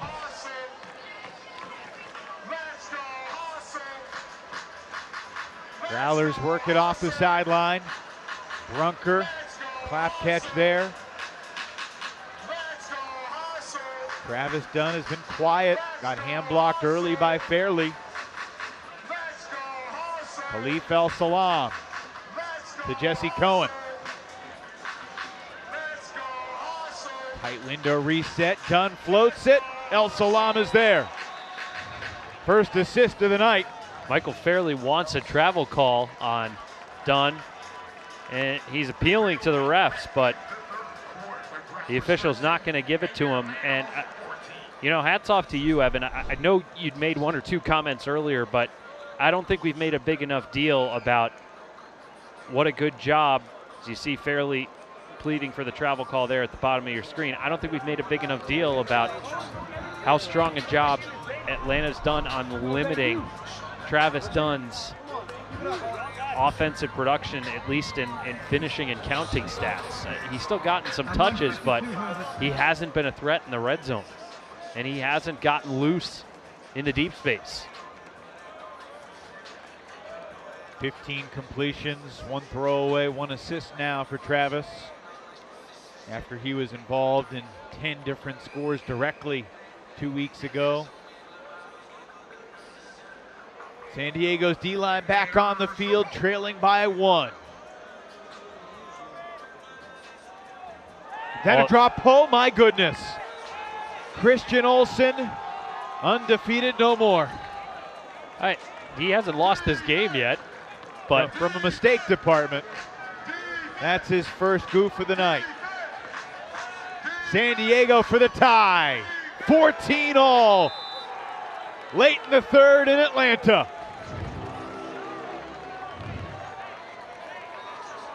Buckle up, everybody.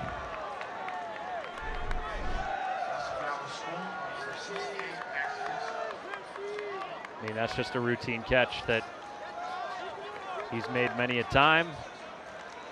No doubt he wants that one back. I tell you what, if anything, this game is bringing the entertainment and bringing the momentum swings. We go from San Diego having a surprising first quarter lead to Atlanta with an 8-2 run for that halftime lead, and now here we are, Atlanta, after looking like they were in the driver's seat, surrendering a couple breaks, and San Diego tying this back up. Boy, this game's bringing it so far. Christian Olsen looking for an option. Taylor in his own end zone.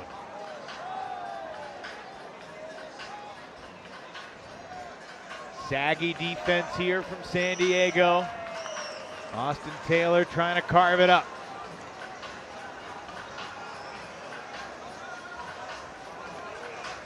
One of the keys that Goose Helton, assistant coach for San Diego, mentioned coming into the game was making Atlanta's resets go backwards. Make them work more, don't let them catch it in power position. This possession certainly doing that. Now you see the San Diego defenders transitioning more closely into matchup defense here.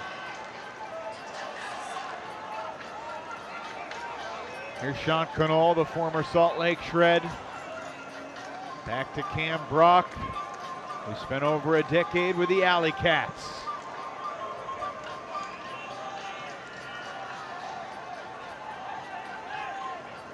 Cannell wanted to wind up for a backhand, but nobody was showing for him. Holzmeyer comes underneath. Cam Brock continues.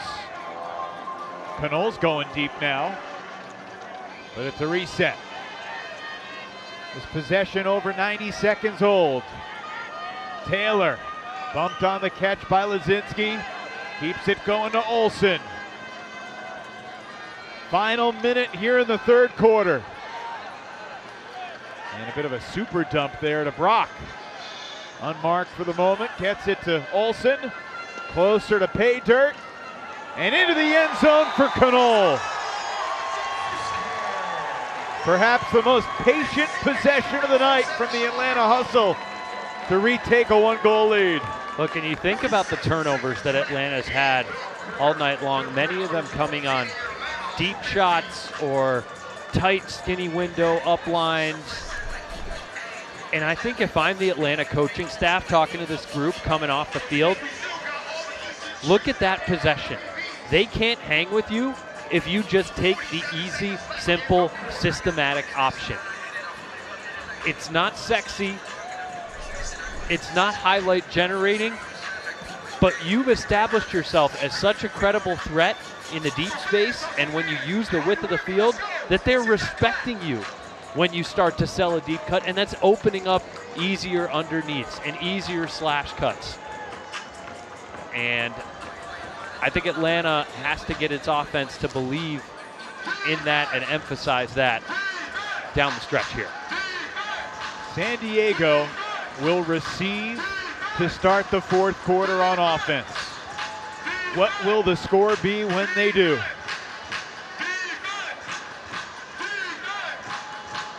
Artis back for Miller. El Salam evades the underneath block attempt by McClamrock. 15 seconds for Dunn. In a high stall situation, it's a turnover. Atlanta's got 8 seconds. Are they going to burn one? McClamrock gets it over to Kobira. That's going to be out of bounds. Forehand. It's going to be close, and you're right, Ian. It's going out of bounds, and the Hustle come up empty. Wow. Surprised to not see Atlanta use a timeout there. Really surprised. They had 2 to work with. They would have had 10 seconds from midfield if they did. They will pull with a 1-goal lead. with 1 quarter to play. Hustle 15, Growlers 14, 12 minutes remaining. Make sure your toes are behind each one of the line. All right?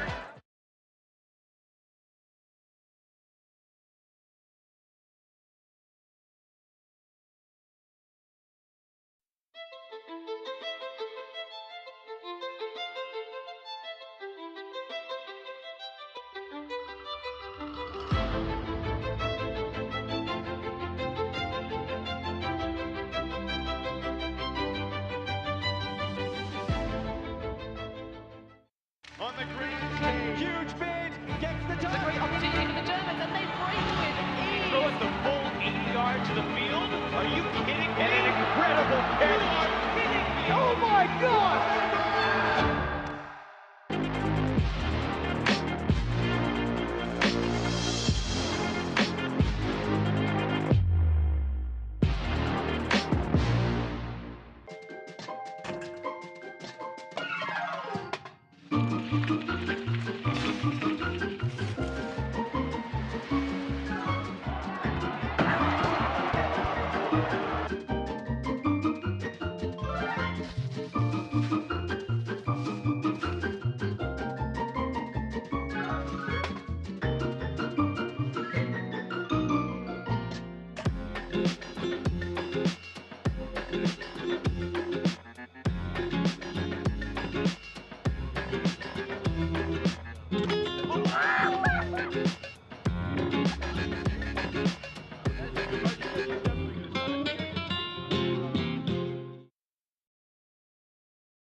Well, there's something weird brewing tonight here in Atlanta. Through 3 quarters, the Hustle have a 1-goal lead. And yet the Growlers have converted 6 breaks, and Atlanta's only converted 5. How are the Hustle ahead? Because they've scored the final goal in each of the first 3 quarters. Buzzer beater at the end of the first. And that was actually a catch at the buzzer beater. That's right. And then they scored with 28 seconds to go at the end of the first half, and San Diego had their shot blocked by Fairley. And while the Hustle did not score there at the end, neither did the Growlers. Canol's goal with 47 seconds left, the final goal of the period. So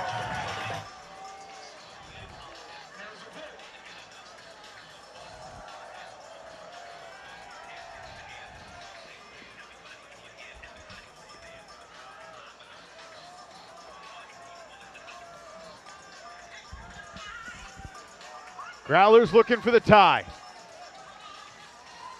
High throw near the sideline, hauled in by Wu.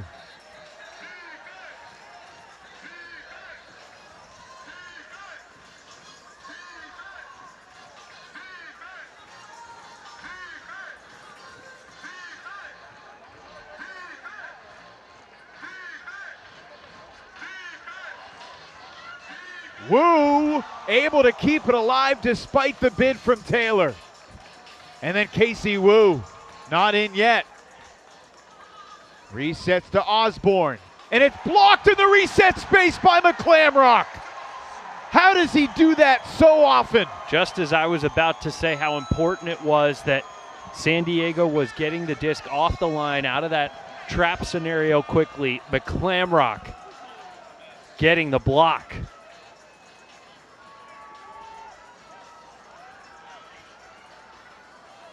Ten and a half minutes to go in the fourth quarter. McClamrock and the Hustle looking for their 6th break of the night. Fernandez flips it into the end zone for Tyler Randall. Casey Wu was inches away from being in the end zone, 80 yards away. I mean, was he? Was he in the end zone? So there's the bobble and the catch.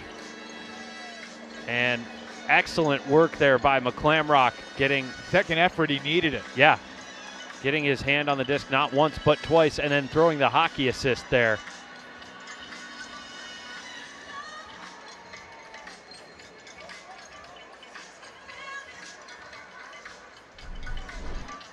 So the Hustle break to begin the fourth and lead by 2.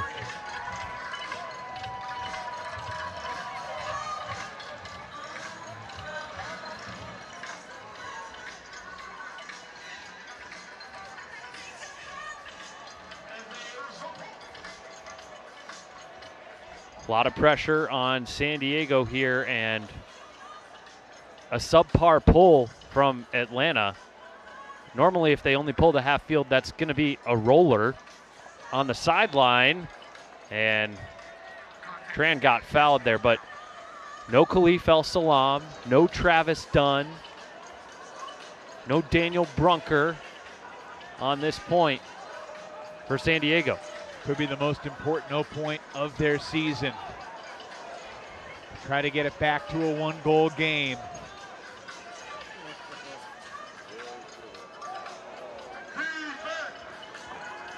Lozinski, forced backhand. Double team coming. He breaks the mark. It's Cohen.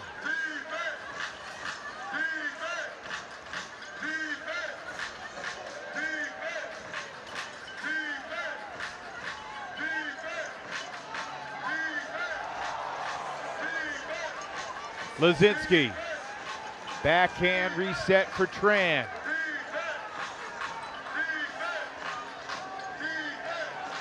We've had some grinding possessions in the red zone tonight, Ian, both teams. You can feel the championship game energy. Growlers and Gibson able to convert again. Just under 9 minutes to go. I mean, back within 1. Max, you got 9 minutes left to play, dude. You can't be burning all that energy rolling around on the ground. He's 22. Okay, all right. I'm tired watching him, but he's 22.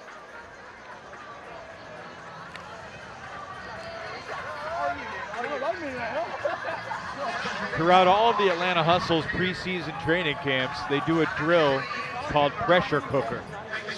And it's basically O-line's up 1, you have to hold. D-line, we're down 1, you have to break. And that's the mindset that they try to create in all those training camps for this exact moment. This is it. Very similar to, 0-0 game to 2, 0-0 game to 3.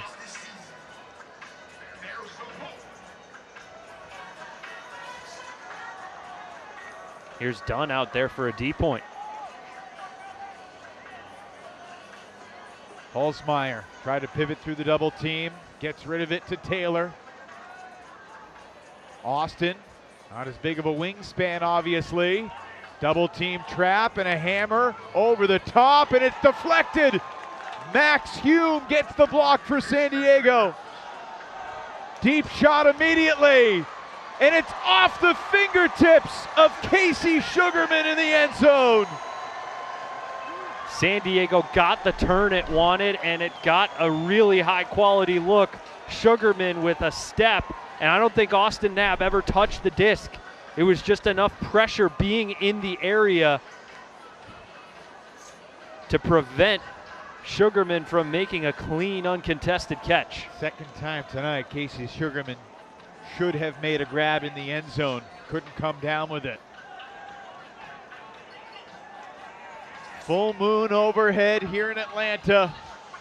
The Hustle trying to battle off the Growlers and their ghosts of the past. Austin Taylor has a man deep, and he throws a strike to Alec Wilson Holiday. I mean, Wilson Holiday was waving with his hands up 25 yards deep of Sugarman for about 5 seconds before that throw went up. And we'd seen Holzmeyer turn the disc over on a very similar throw in the first half. We get another look at the turnover there. There's Hume frustrating Austin Knapp, and then Austin Knapp applying enough pressure on Sugarman. Again, he didn't touch the disc, and then how about this dart from Taylor? The arc of that flight path just beyond the reach of Sugarman, and perfectly in the basket for Wilson Holiday.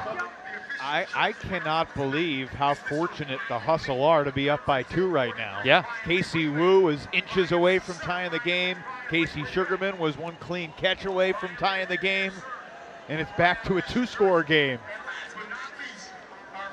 I gotta wonder if Kevin Stewart is choosing. Brunker just had his 3rd drop of the night. Where is that coming from? Khalif El Salam, big bid, hit Lucas McClamrock. Oh no. And Lucas is slow to get up. Oh no. Tuba giving Khalif an earful.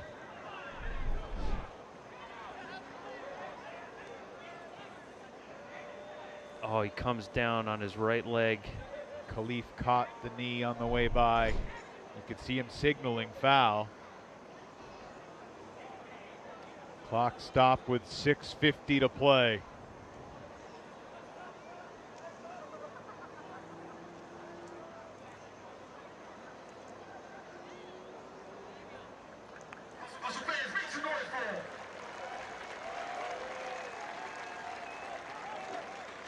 So his teammates helping him off the field. Clearly not able to put weight on that right leg at the moment. Man, that is a massive loss for Atlanta if it endures through the end of this game and potentially later in the season. And Holzmeyer taking his place after the injury. It looks like a common foul, just giving Atlanta 10 more yards there. Hustle trying to extend their lead again. Frankie Fernandez, Scuba to Kenny Taylor, Bradley St. John's. St. John's been playing in this league a long time. Cannons in Hustle. He's never been to championship weekend. Taylor to travel. By the time this disc is tapped back in, we might be past the midway point of this quarter. Not quite, but we're closing in on the 6-minute mark. St. John's for Fernandez.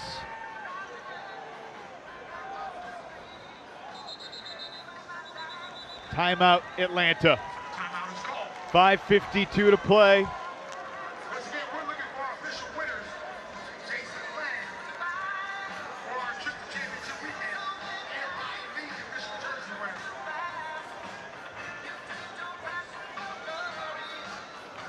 Tomorrow, 5 o'clock, the triple header begins on WatchUFA.tv. Breeze, Glory for the East Division crown. Same 2 teams as last year. Minnesota is in the Central title game for the 5th straight year. They've never beaten Chicago in this game, though. The Union are undefeated, 12-0. And they host the Wind Chill at 7 Eastern. And then at 9 o'clock Eastern, the Oakland Spiders looking to get to their first championship weekend in 10 years since Bo Kittredge and Ashland Joy led the then San Jose Spiders to a championship against the Salt Lake Shred. Out of the timeout, Austin Taylor with another strike for Alec Wilson Holiday. Pressure-packed moments, Austin Taylor's throws have delivered. And it's a 3-goal lead for the Hustle.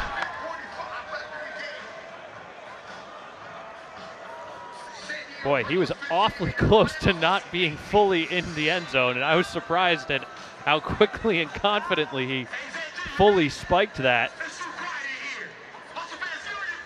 But you can see what this means to Alec Wilson Holiday, the guy who used former Empire coach Charlie Hoppus as an agent in the offseason after the Legion franchise folded to figure out where he would take his talents next. The 2024 leading goal scorer fitting in well here on this Atlanta O-line. Last 2 Hustle goals, both Taylor to Wilson Holiday. Austin now with 5 assists, and he's almost at 600 total yards. to lead all participants by a lot. 5:45 to play. And the Growlers, they were down 4 back in the second quarter. They fought their way back to tie it. They have had literally the discs in their grasps on the goal line to tie it here in the fourth. But a couple breaks surrendered has put San Diego in a tough spot.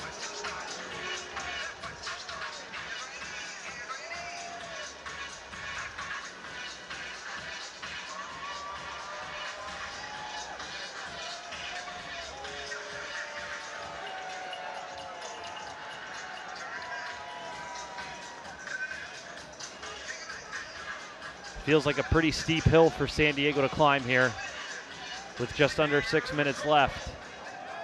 This O-line, which looked so confident in the first quarter, has kind of been inconsistent since then and has had some really untimely mistakes. And there we go. Here's Travis Dunn back out on the O-line. Well, it's pretty incredible, Ian. The Growlers against Austin were 13 for 16 on their hucks. Atlanta's defense has held the Growlers to 1 completed huck in 5 tries tonight. So that's not a recipe for San Diego scoring quickly. As you see El Salam and Polk barking back and forth at each other. And I think it was El Salam who committed the foul on Jakeem Polk downfield, causing San Diego to lose yardage here.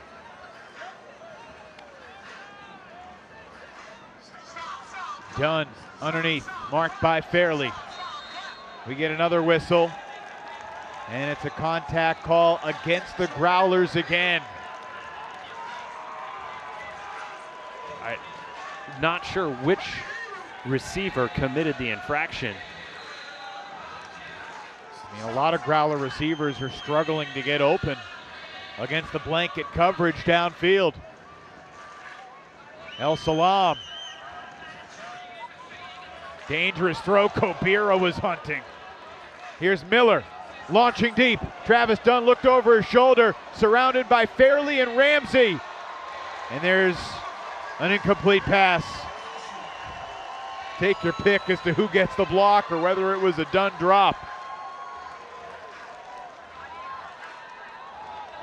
Fairley launching the other way. He connects with Randall.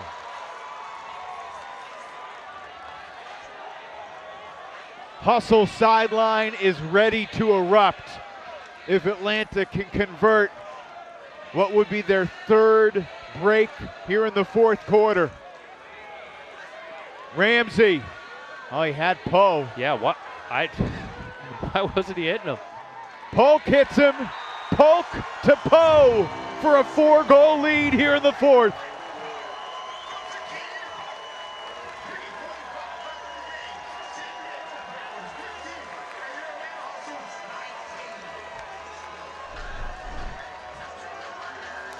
I mean, I know what Matt Miller was looking at, and I know he's been a really great distributor for this team, but that was not the deep shot that he wanted. Hanging quite a bit. Just needed to be a little more direct with less hang time, and perhaps Dunn could have been the first guy on the spot.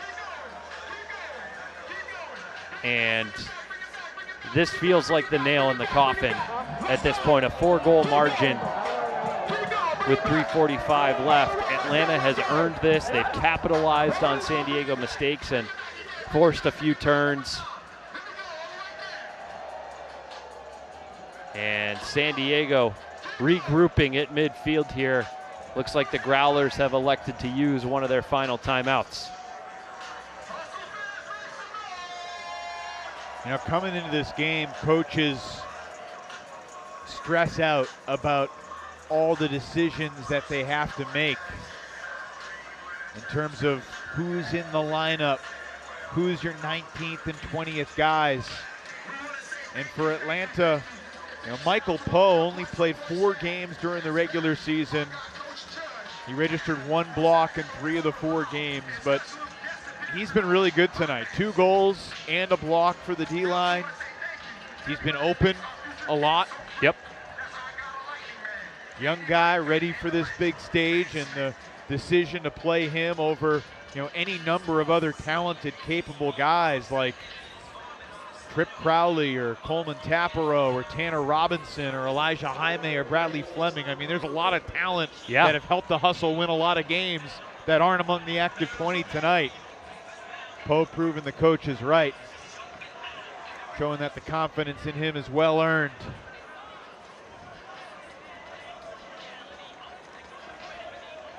It's not over quite yet, but San Diego needs to score quickly. Tran throws it into the poach. What a game Tyler Randall has played. He has been everywhere, defensively and on the break chances. Sean Canal resets for Halsmeyer. Atlanta with 3 minutes to play can taste it.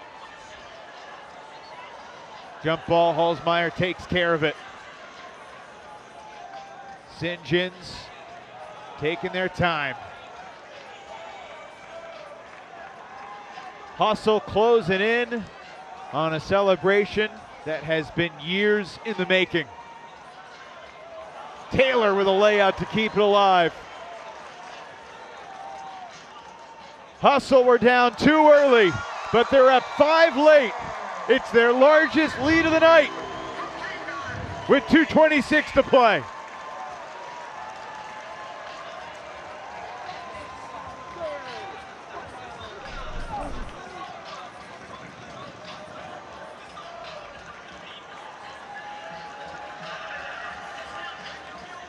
I mean, at this point, Atlanta's just kind of toying with them. You can see the body language from San Diego. They're exhausted. This game's not over, but they look pretty defeated. They know that at one phase they did have control of this game, and it kind of both literally and figuratively slipped through their fingertips when you think about some of the untimely drops that they've had and the runs that they've given up. Tyler Randall is an early candidate to be on Monday's honor roll.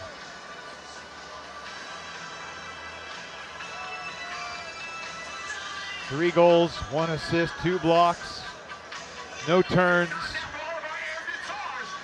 Played more deep points this year than anyone else in the entire league.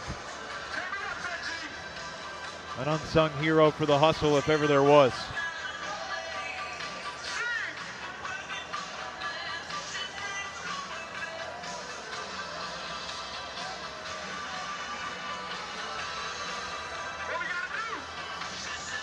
Ian, it's been the D-line for Atlanta that has seized control here tonight. Yeah, and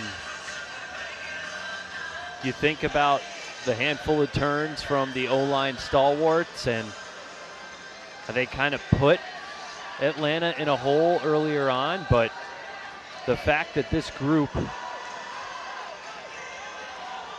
Travis Dunn sending it. Visionary throw to Khalif El Salam, who gives a little stare in the direction of Jakeem Polk with 1:57 to go. Khalif chirps toward the crowd.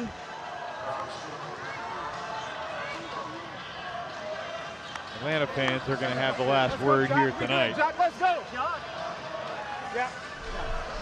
Well, Khalif, you could see this deep shot brewing the second Khalif caught his under, because he immediately turned back, took the negative reset to Travis Dunn, and then took off from the position where he threw that reset. And Dunn had to wait that inside-out crossfield deep shot perfectly, and he did so. Probably too little too late, but a really nice strike for the Growlers offense.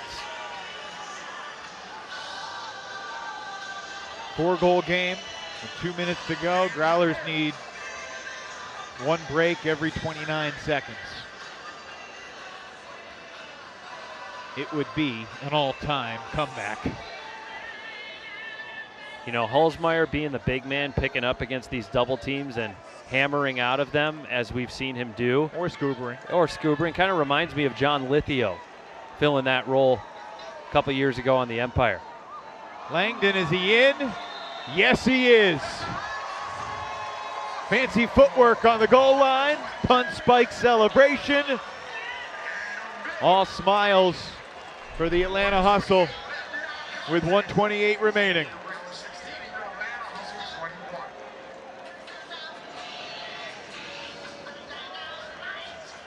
I mean, so much for run out the clock.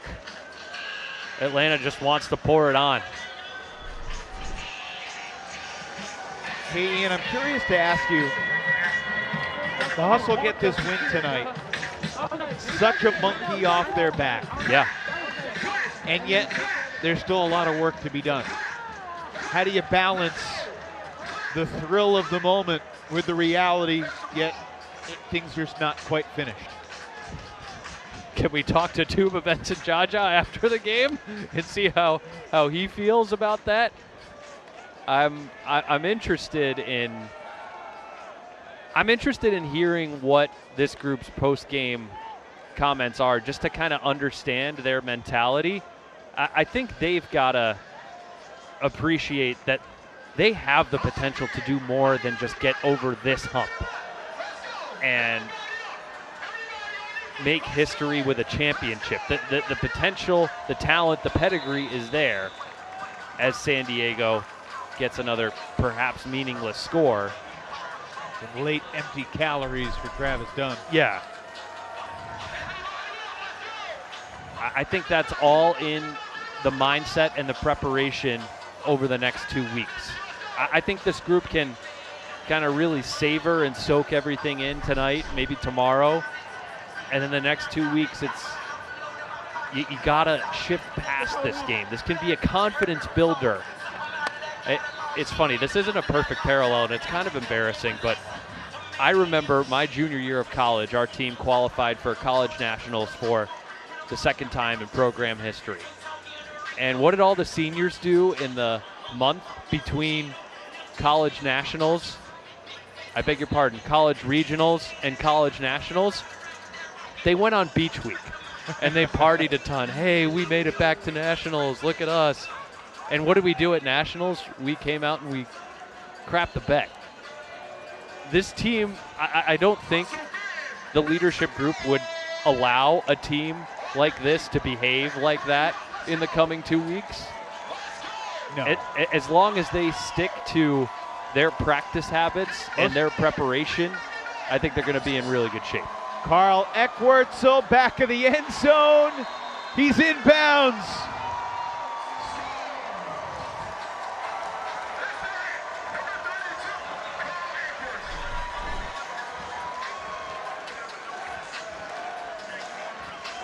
Carl with a K delivers the TKO.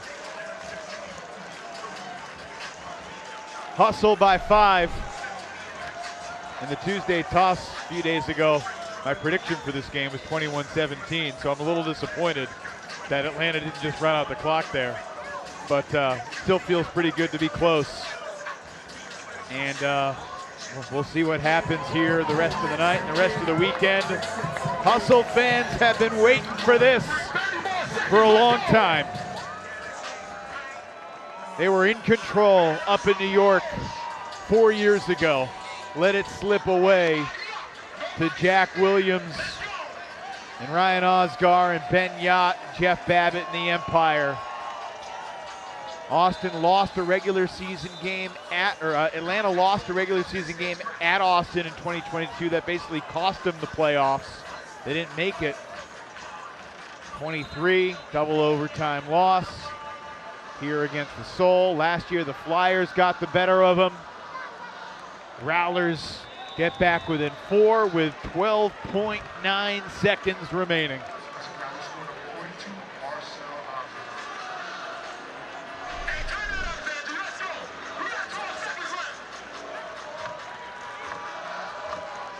Again, a lot of these scores in the last few minutes from San Diego just too little too late. We're seeing what this group was capable of, but the Atlanta defense was taking away a lot of these looks for 90% of this game. And I've been to a lot of games here at Silverbacks Park. This is one of the biggest crowds I've seen here in person, and you can tell that this group is ready to let it rip. Yeah, this place is packed. It has been lively from the opening pull. And the Atlanta Hustle are 13 seconds away. Just a few more completions.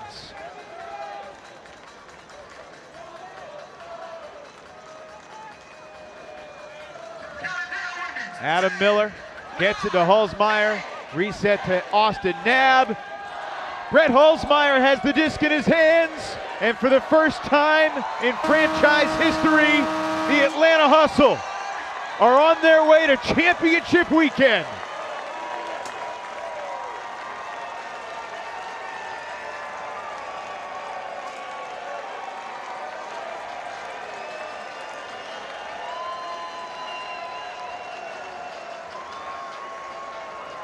South Division champions in 2025. The Atlanta Hustle on their way to the capital city of Ultimate.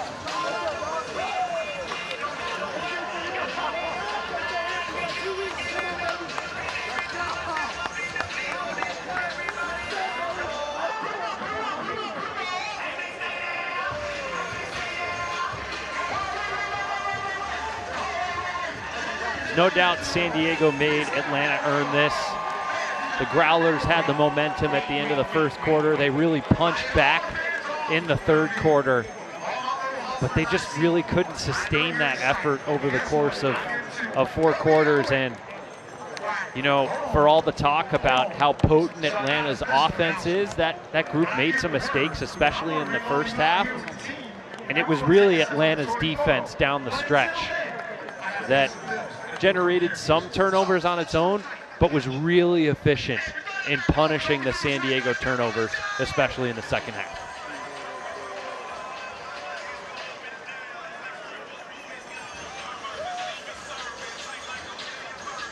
Think about all the additions Atlanta added. You know, Wilson Holiday and Brock, Canole. And then you have all the guys who have been with this program grinding for so long, like Christian Olsen, Austin Taylor, Brett Hulsmeyer, Adam Miller. He's always loved to dance. He's always loved to win. This Atlanta team is going to be a tough out in Madison.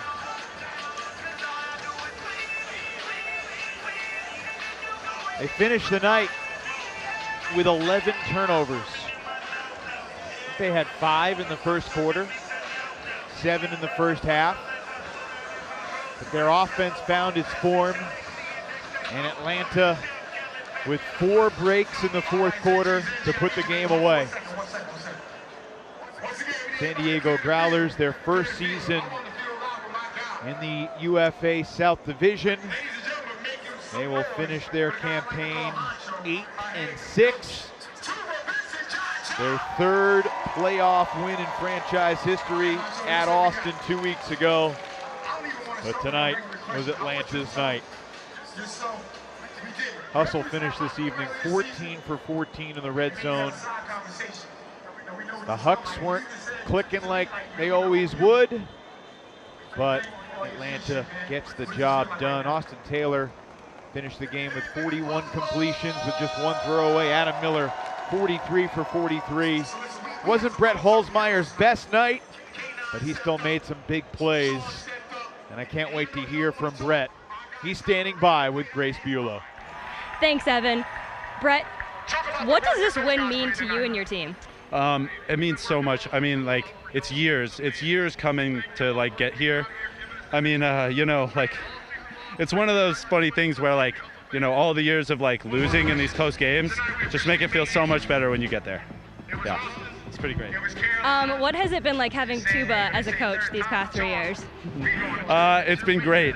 Tuba has, I think it's funny because we've changed Tuba a lot. He's an ex-Marine and he lives it. I mean, we've gone through tons of Tuba time, 300 yards of bear crawls straight, and like, you know, we've slowly softened him up over the years, and here we are. So Champ Weekend's coming up. Do you have any predictions for the 3 teams that you have to play against that are like playing tomorrow night? I think Boston DC goes to overtime. I think DC takes it, starting on 0, no turns in the overtime.